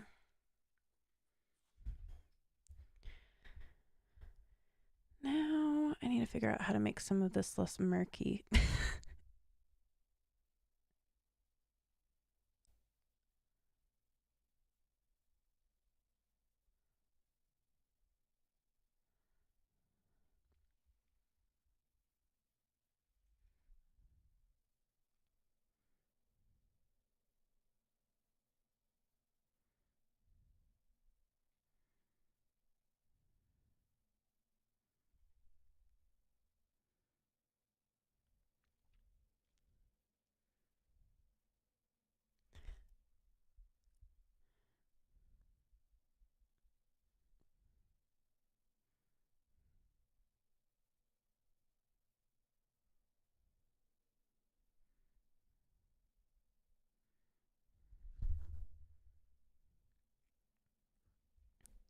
Thin out some of this white.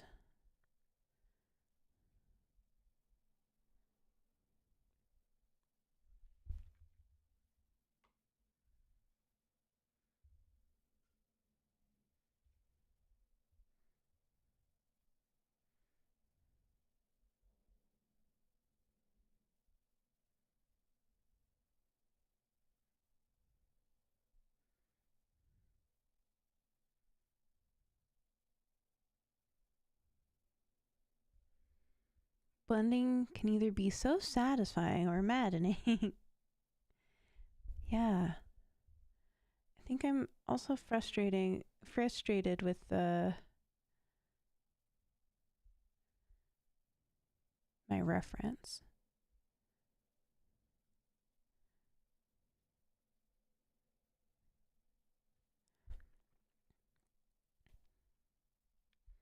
I mostly just don't want to lose the details, you know?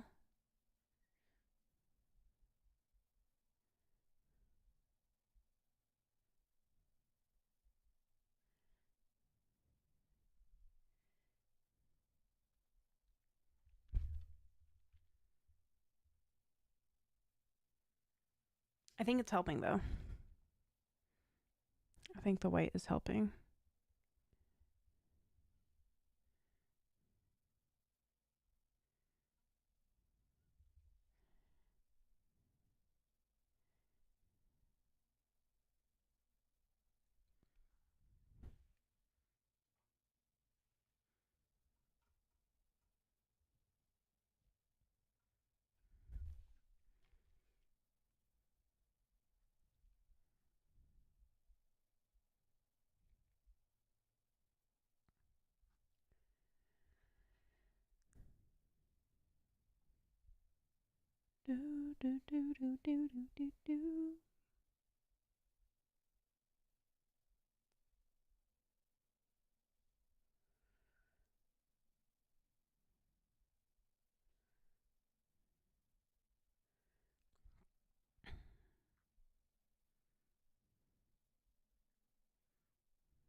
It's going somewhere,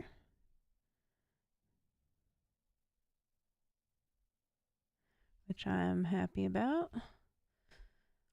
So basically the white goes into the yellow.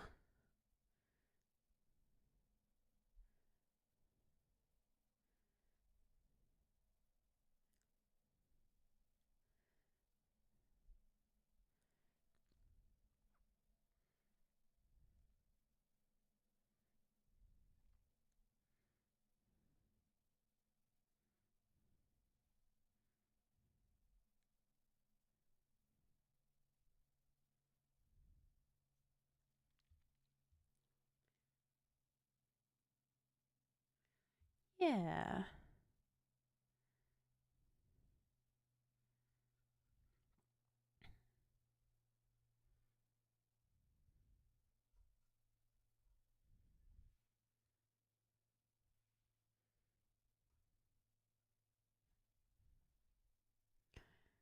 I like the way this looks, but I want to just tone it down a bit. Try to mix in these colors.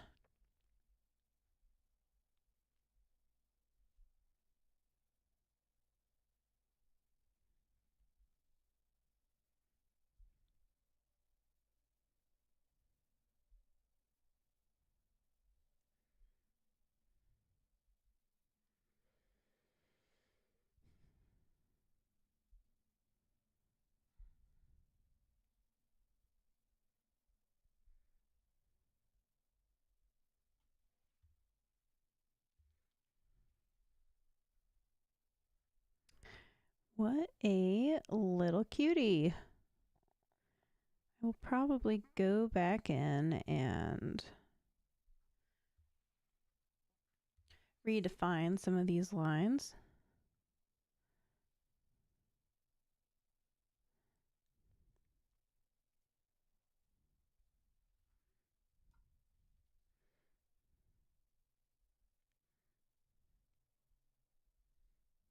Oops. Careful not to get your hand in the paint.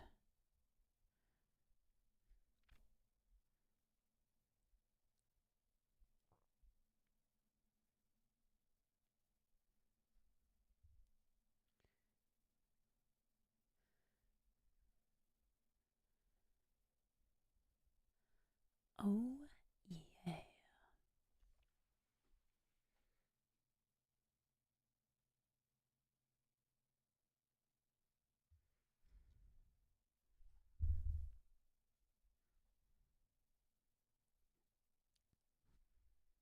Am I doing it right? I don't know. Sometimes I think I know, and then other times I don't.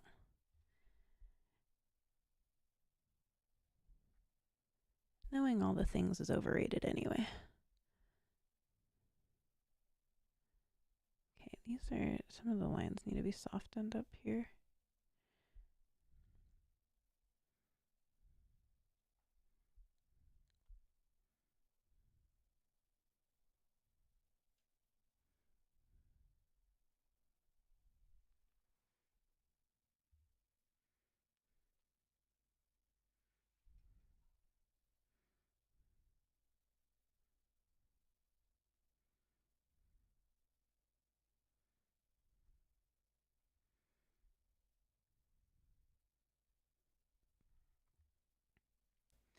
All right.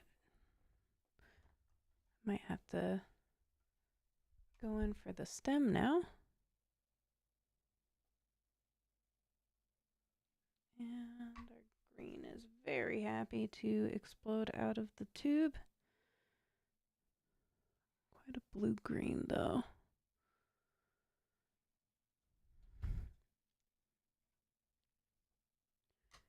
We want a bit of a yellow-green.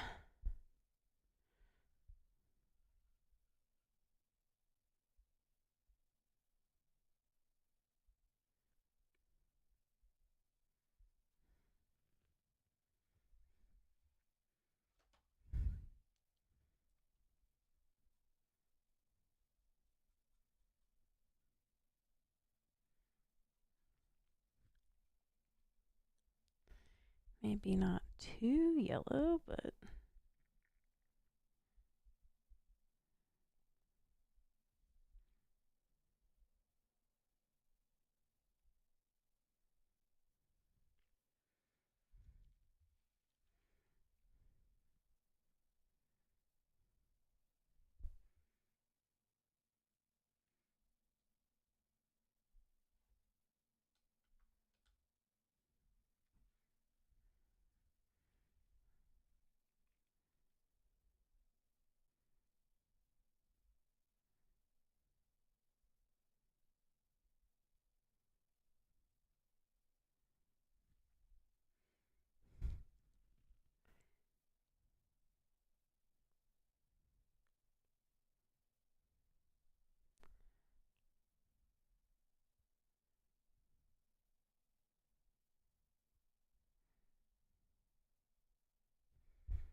not super realistic or anything, just some playful curlicues. All right, I'm seeing this needs some serious work. Don't want this to get too gloppy or gloopy.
Do, do, do, do, do, do, do, do.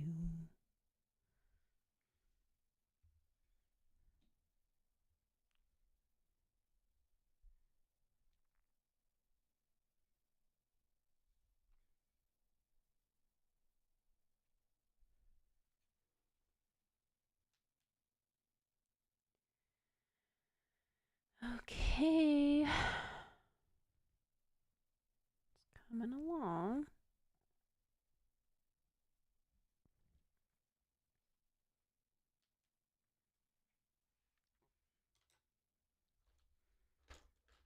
Pour out more of this lighter yellow.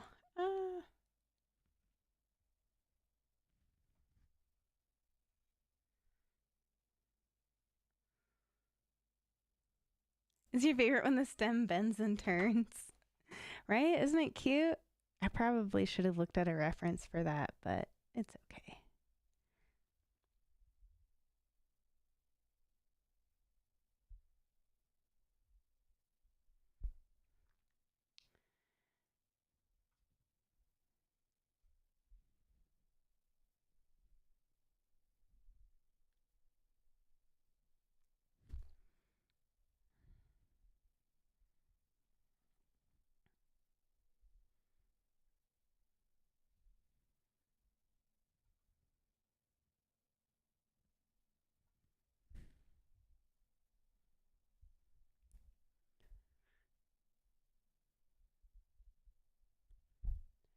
Okay, let me get my wrist brace on.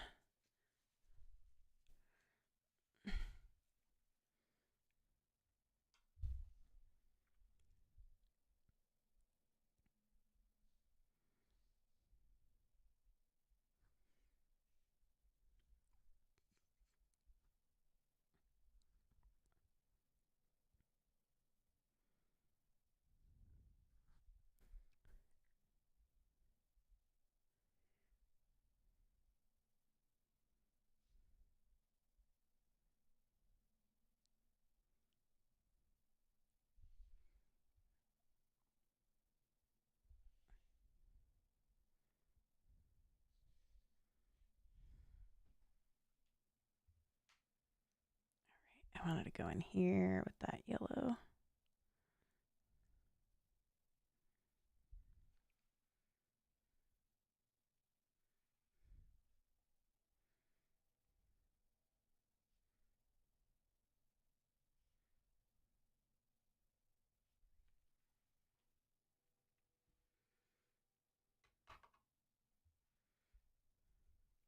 I mean, more of a tint than this full on yellow, though.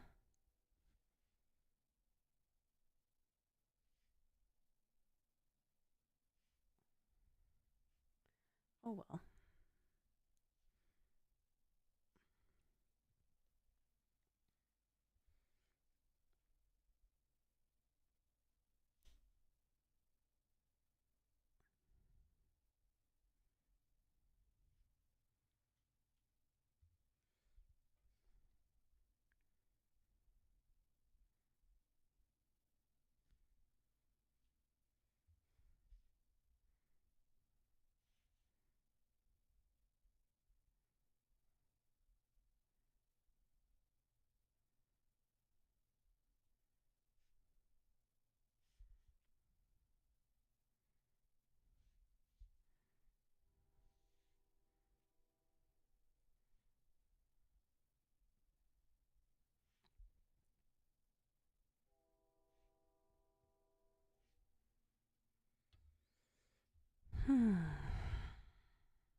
Yeah. Pretty cute, huh? All right, let's go back and um get those lines in. And then we can just be cozy and chill. Oh, that's white. Ah, put the color back in upside down. More cat hair. Why? Not like this. All right. Can already see some things that I want to fix.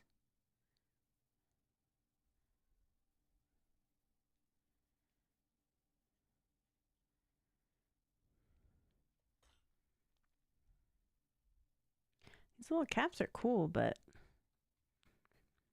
it doesn't really keep your paint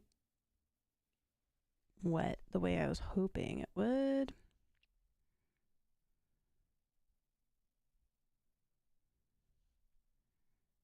All right.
Okay.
Hi, Michaela Benton.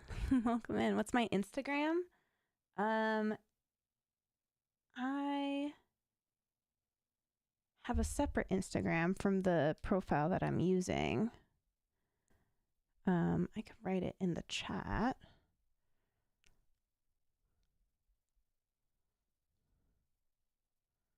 But welcome in. I hope you're doing well. And happy Halloween. I was trying to keep it separate because just because this is location based, you know. I'm actually not super active on Instagram. I would like to be, but I am figuring out the whole like algorithm stuff that's new. I don't see that show up. Did that not show up?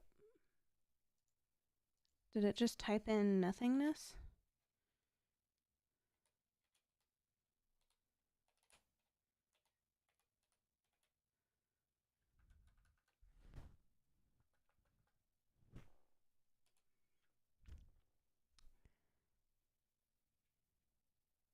This is so tiny I can barely see.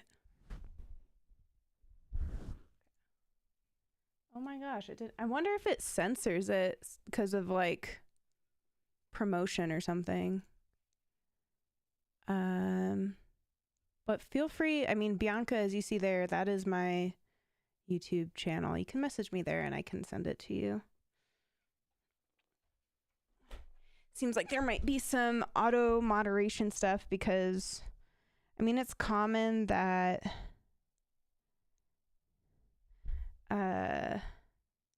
a channel wouldn't want somebody else to cross promote, like advertise, and I'm streaming as a guest under the Siskiyou County Arts Council, so I probably don't have the permissions in the chat.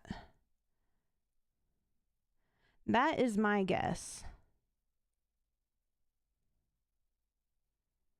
But yeah, I am working on being more active on social media. I really want to have like a solid workflow for that, if you know what I mean. Because we now live in an era where like short form video content is the dominating medium. So with my disability and everything, I have to kind of like be very intentional about how I manage my time. Well, that's okay. Happy little accidents. You found it? Oh, cool. Yeah. Great. Did it come up in the chat? I don't know why I can't see it. It's so weird. Yeah, I don't have a whole lot of new stuff on there. Again, I've been kind of letting myself play and explore on my own time without social media, because it can get really overwhelming. But what's important on social media is being consistent. So that's another reason why I haven't like really jumped back into it, because I want to have an idea like, okay, every week this is what I'm going to do. I'm going to shoot content, and then I'm going to edit on this day and post on these days. And I've started mapping that out.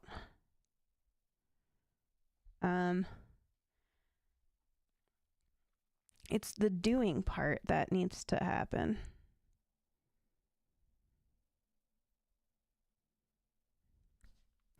There we go. Thank you for tuning in. Did I say your name correctly? Yeah. Okay, for a second. The text is really small on this. I should control + it to blow it up a bit. I don't even have my glasses on right now. I'm just unhinged. Unhinged art stream. Let's go. All right. I want to brighten up some of these areas.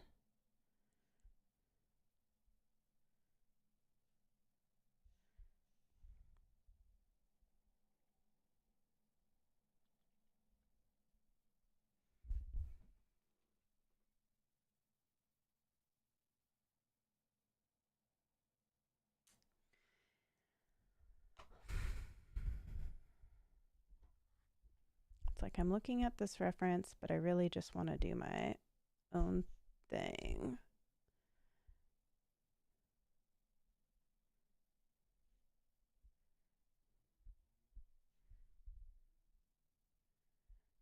I'm looking at a reference photo of an actual pumpkin, not just like someone else's drawing, so.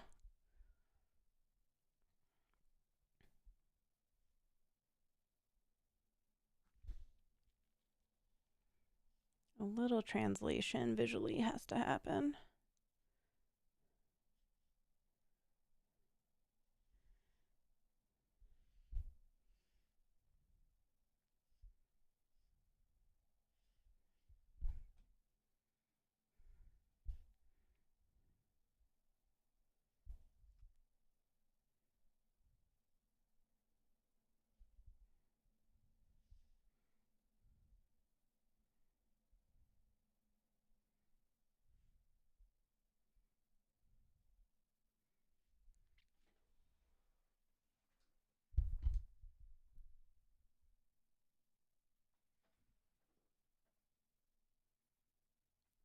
Whoa. Okay, that's not paint. That's pumpkin pie all over my hand. Oops. Why does it feel like my hand is covered in goop?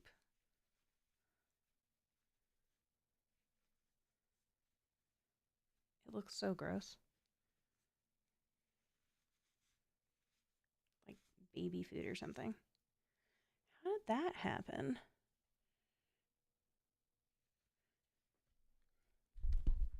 Mysterious mysteries, huh?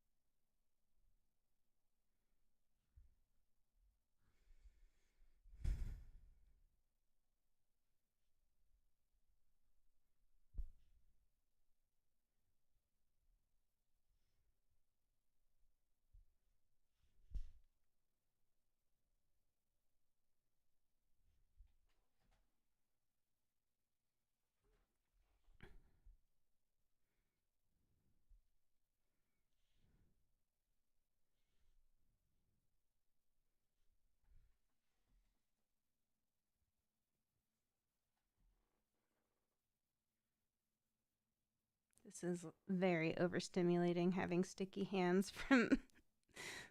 I don't know how my paintbrush got into pumpkin pie. I grabbed some on my break to have as a snack. I mean, it only felt appropriate. Okay, sorry. I have some issues with my hands and stuff. Get the dropsies.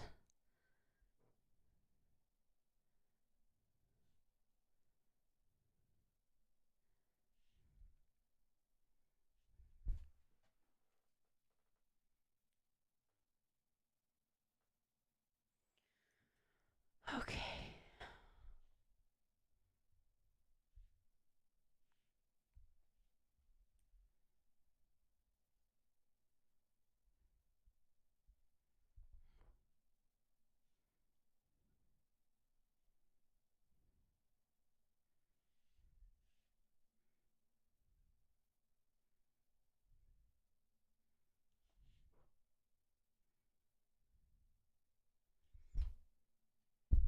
Oh my goodness. Are these all the...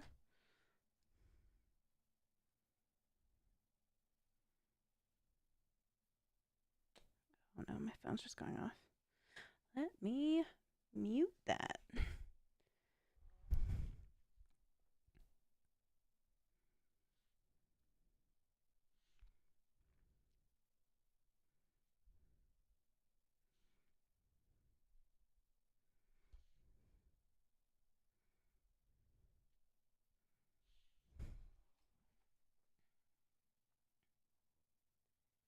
All right. You know what? That's pretty fun. I'm into it. Sometimes you just gotta trust the process. I say that as I like ruin the painting. Just kidding. No such thing, right?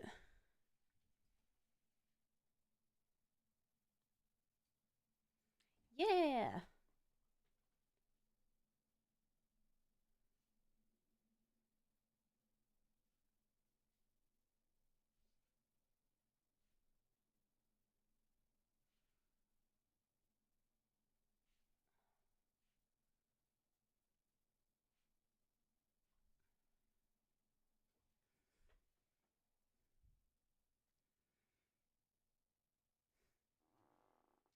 My paintbrushes end up on the floor.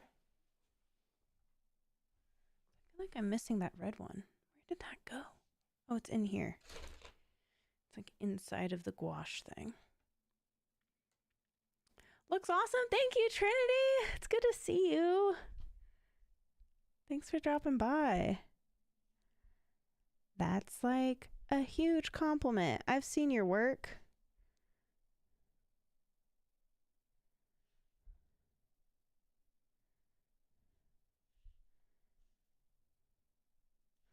It's really fun. This was a cozy stream.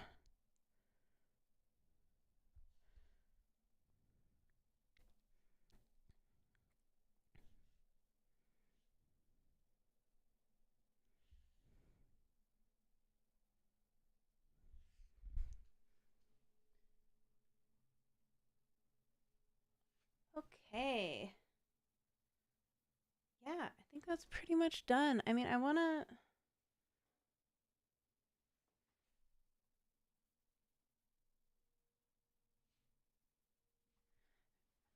you know, kind of establish some more contrast from the inner part here.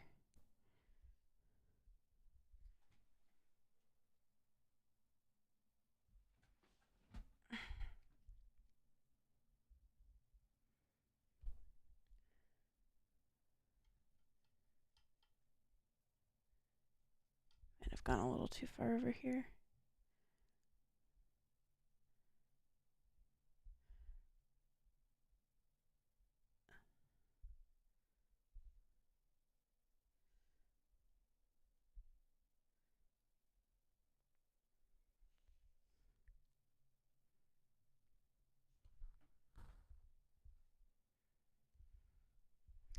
I have to water this down here.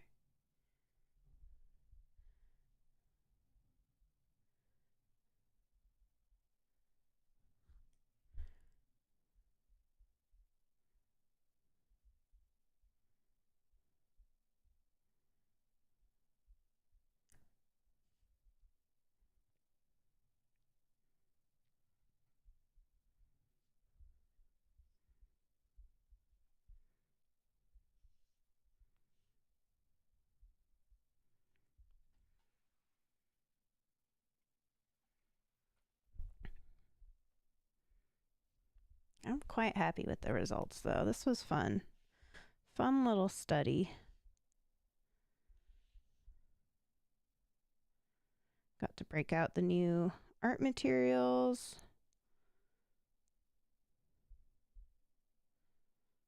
And I am becoming partial to gouache now, as opposed to acrylic gouache. I think it's just easy to get sucked into acrylic gouache because that's often what you see other people using. And the Holbein acrylic gouaches are just so enticing. Because they have all the pretty colors. I mean, I'm really partial to hot pink for like sketching and like just opera pink for background stuff. I like when it seeps through and just the vibrancy it provides. What do I have here? Oh, there we go. Yes. I think this part's a little too yellow.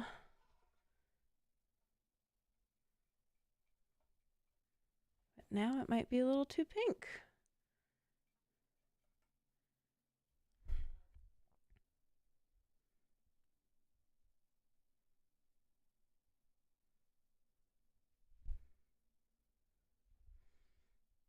Just gotta trust the process.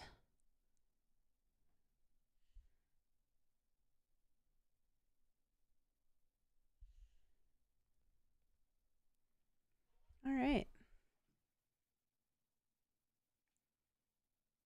Yeah, I think that's pretty much it. Might go in and add a little more yellow.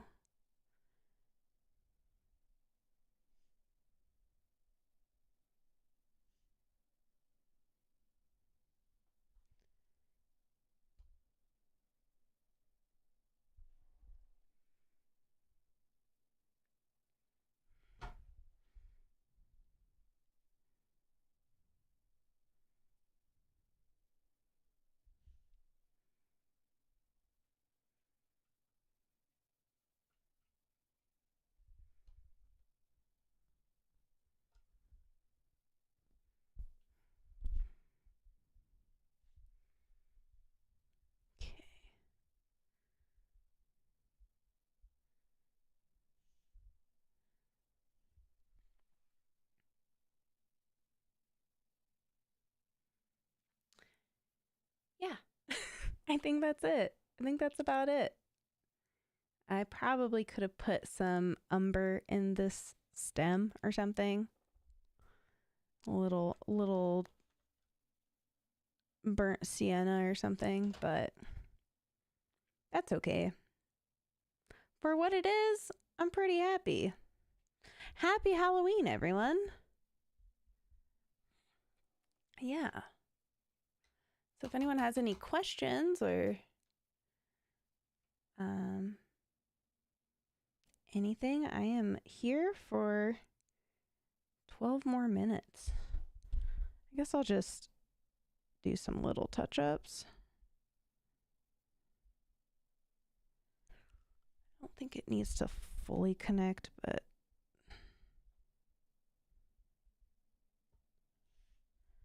that's fine.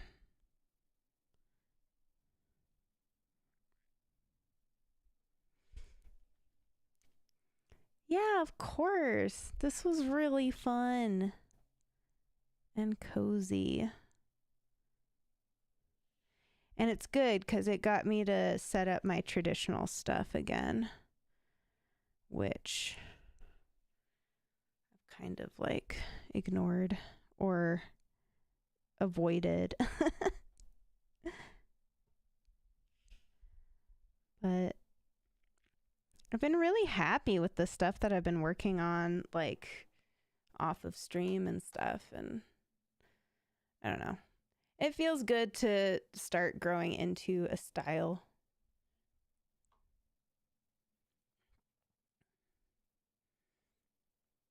and finding a style that works when you have a disability or whatever, because like, again, I can't do the super detailed ink work anymore.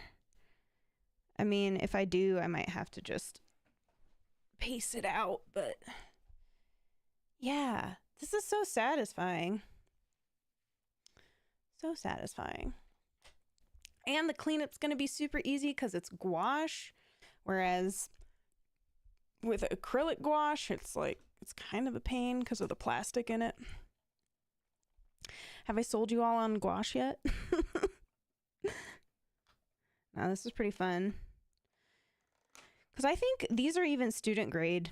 I want to say the Royal Talon stuff is more expensive usually. And this just feels like butter in comparison to the acrylic gouache. Acrylic is fine. Like, there's lots you can do. Like, my meme paintings I normally do in acrylic. I don't know if you can see, but this one's all iridescent. so he glitters. I taped some of my stickers up there. He's all shimmery. Oops. While Luigi took a tumble. And yeah, I have other meme paintings around, but I'm having fun doing more of my own stuff. And yeah. If you had to fight a chicken every time you get into your car, or a mountain lion once a year but you survive, which are you choosing?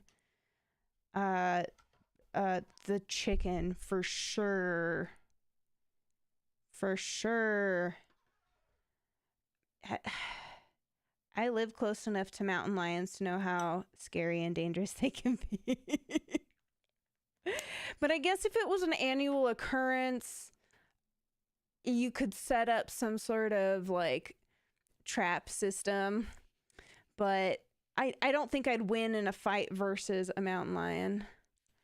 You know, I don't know. Gouache is so challenging for you. It's awesome that you're skilled with. I do not feel skilled at all. You're so kind. That's how I feel about oil. When I tried doing oil painting, I was like, this feels like I'm painting with cream cheese. And I was struggling so much.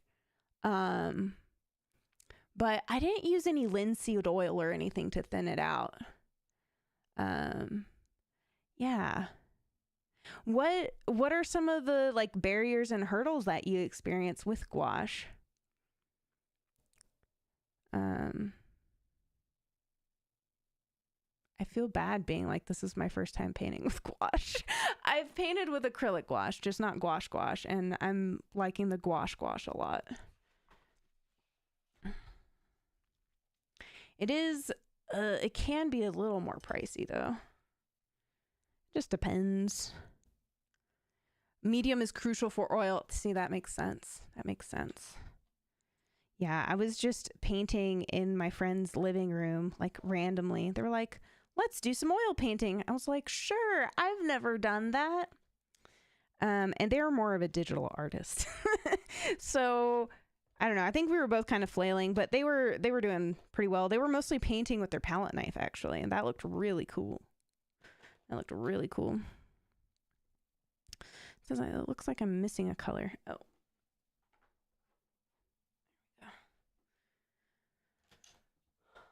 Sorry about this. Where is that? Here? Let me fix it.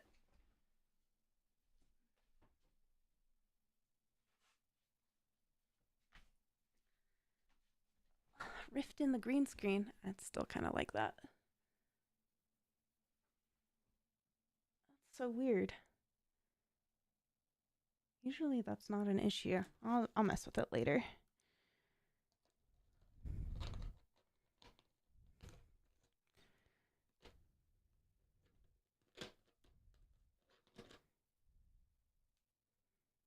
Light yellow. I mean, I will say that I've done my homework on the gouache though. Like, I've watched a lot of videos on it and trying to understand how to build it.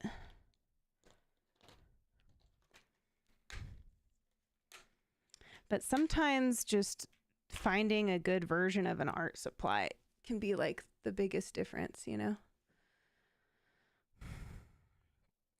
Yeah.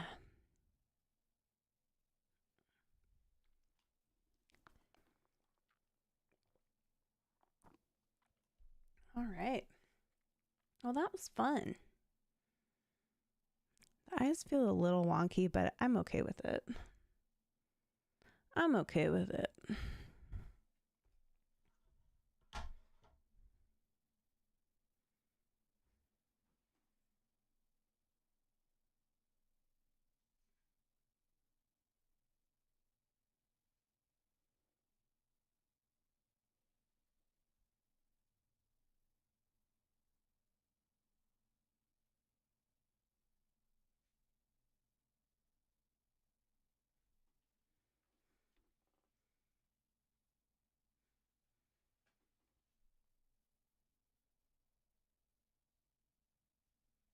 Anyway, this was really fun.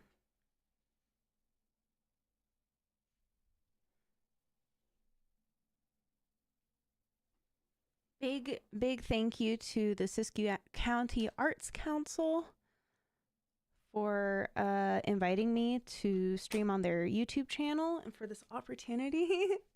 It's been really amazing, and I had a lot of fun. And it felt like play more than a chore, and I think that's really important when it comes to the creative process when you're able to do that. It's easy to get overwhelmed and like in your head about stuff. Or at least that's how my experience has been. I can't speak for everyone. All right.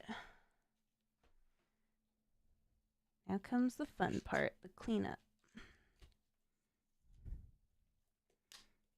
It's kind of fun getting a bunch of my sketchbooks together and flipping through them as well.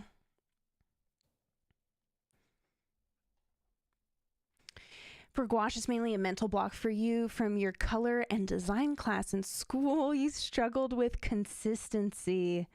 Yeah, that's fair. That's totally fair. I think because I started with acrylic gouache,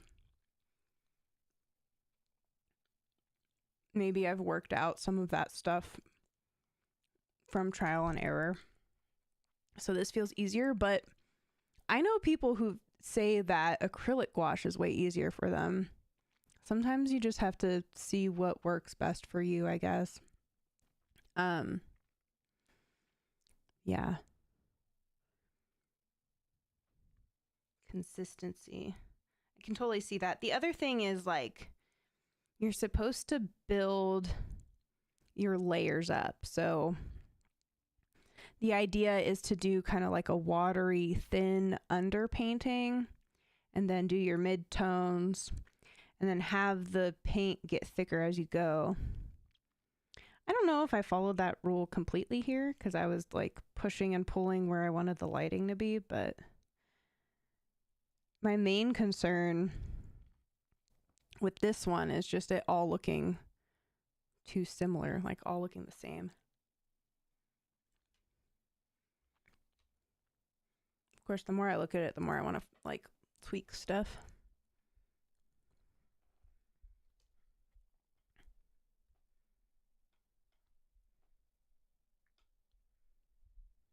Like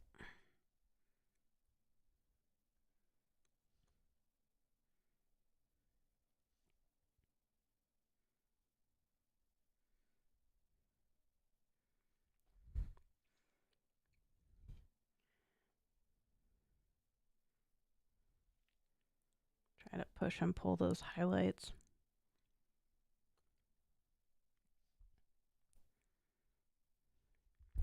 I really just want to take a bunch of time to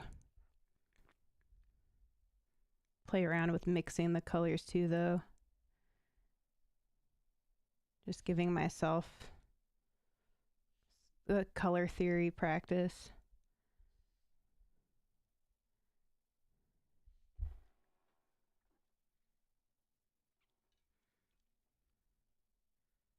Feels a little better. It's not a major change, but whatever. Works for me. It is 8 o'clock. Thank you everyone for coming and hanging out with me during my open studio. It has been an absolute pleasure to share like my sketches and behind the scenes stuff and take what I've learned from that and make something new. This was really fun. And I'm happy with the outcome, which is not always the case for me. So yeah. Thank you again for the opportunity. I'm going to head off for the night and get cozy, grab some dinner, and I hope to catch some of you again soon. Thank you again, and bye-bye.